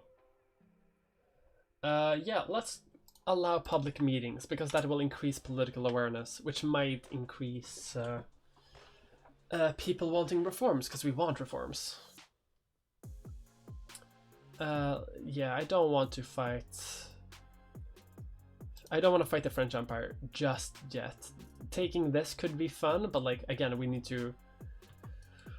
to modernize and build up our army because we do not have big enough of an army yet.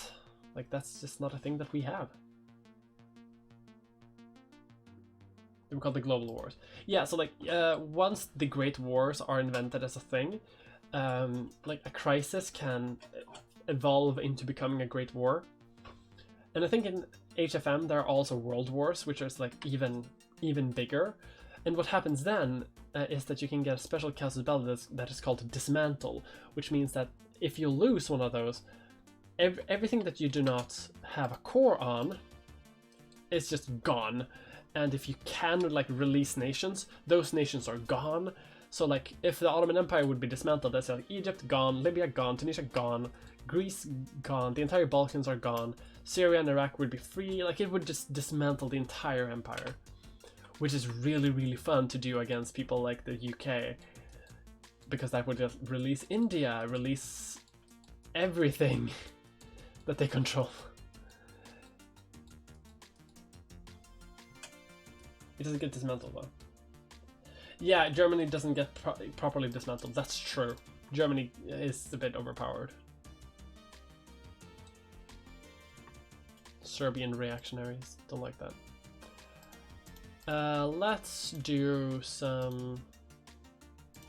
Let's do a stock exchange. Just improve our money a little bit.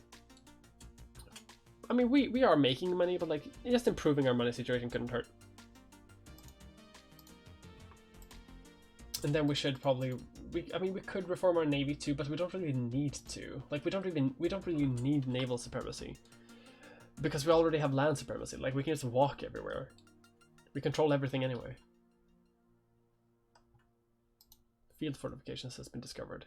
Yes.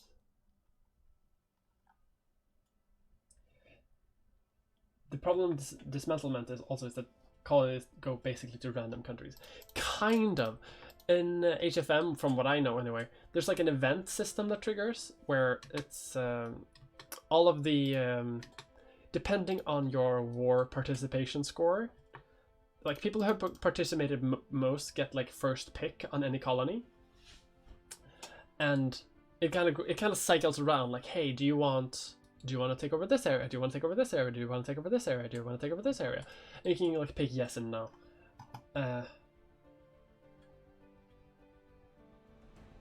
If one of us has truth with the target, they can random columns. Huh, that's weird. Oh well. Maybe we'll see how it is in a future playthrough, because I don't think we're gonna reach that tonight, because it is almost 3 AM and I need to go to bed, because I have work tomorrow to do. And it's Monday tomorrow, so they might be drilling in my house, and I should have gone to bed earlier. But I want to stream more regularly video games anyway, and Victoria 2 is something that has been heavily requested, so... But look at this, look. Railroads. We love to see it. Railroad has been built. Railroad has been built. We love to see it. Yes. Connect to the empire. All must see our splendor. We are the third most prestigious country in the world. We are number 5, which is great. Choose a trade policy. We need to protect the Ottoman economy. And we just did that thing, which is great. This thing is going to unlock in a little bit, so we can do that. Our economy is doing great, so we can stop taxing the rich people. Egyptian nationalists. Oh boy. Okay. Let's just didn't expect you to revolt so quickly. Let's just increase our military technology for a little bit, cause wowza.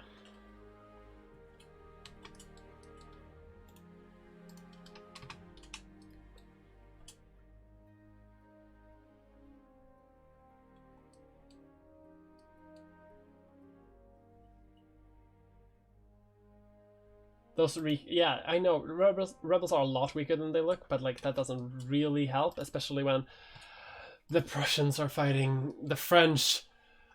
Why? I mean, I know you're gonna win, but like, actually, how is that war looking? The Franco-Prussian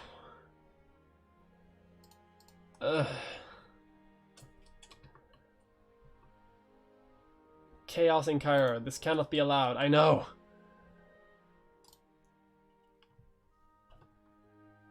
Authorize a Bulgarian aircraft.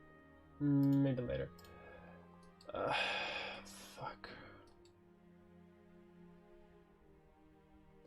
Okay, well, if the French invade, they're gonna invade here. Like in North Africa. And I'm sending my armies there anyway. I'm upgrading my military.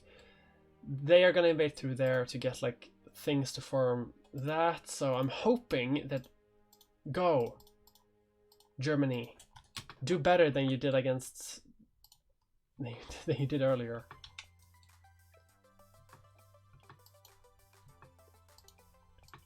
No, you two unite. That also works. Okay, you two need to take that stack out.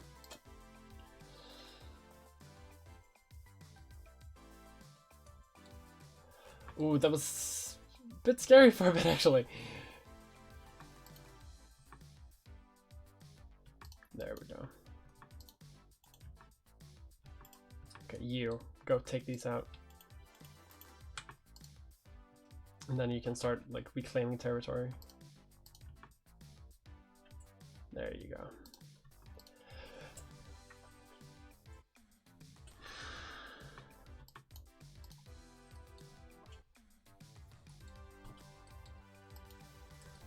You said that you were going like an hour ago. Why haven't you gone? I'm sending you down to Kara. Like manually. What the fuck? Ottoman and narco-liberals.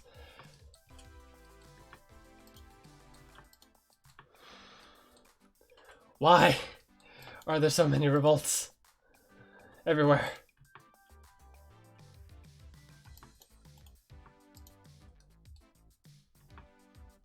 Colonial uprising.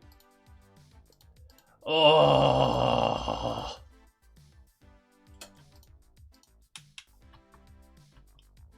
Oh. Oh, that was fine. What?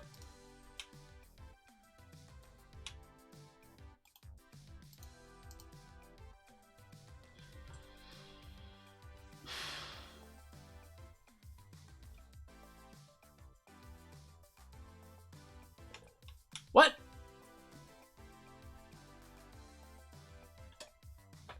Actually, you know what?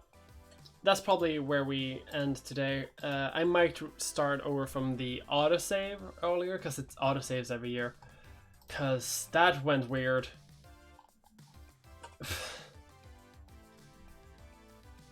Saves can be justified. Like, I had an annex thing and it just disappeared instantly. If it hadn't gone away instantly, I would be like, okay, fine, this works kind of, because they broke away and I take them back. Like, I get it. But Victoria 2 is held together by gum and strings and wires. So I think I'm saving anyway, because I might go back there. Oh, fuck. Change owner to... No, we're not doing that. Okay, fuck. That was actually really, really fun. Holy shit. It all worked, actually. I think. Just checking some of my social media. I think it worked. Like, I was a bit worried that it would be a bit, that like Victoria wouldn't be a good streaming game, but like over 50 viewers consistently in the middle of the night in Europe, like I'm pretty happy with that. Sick. I'm very happy with that, actually. Shit, that's not too far off, because you need like 75 consistently to make partner.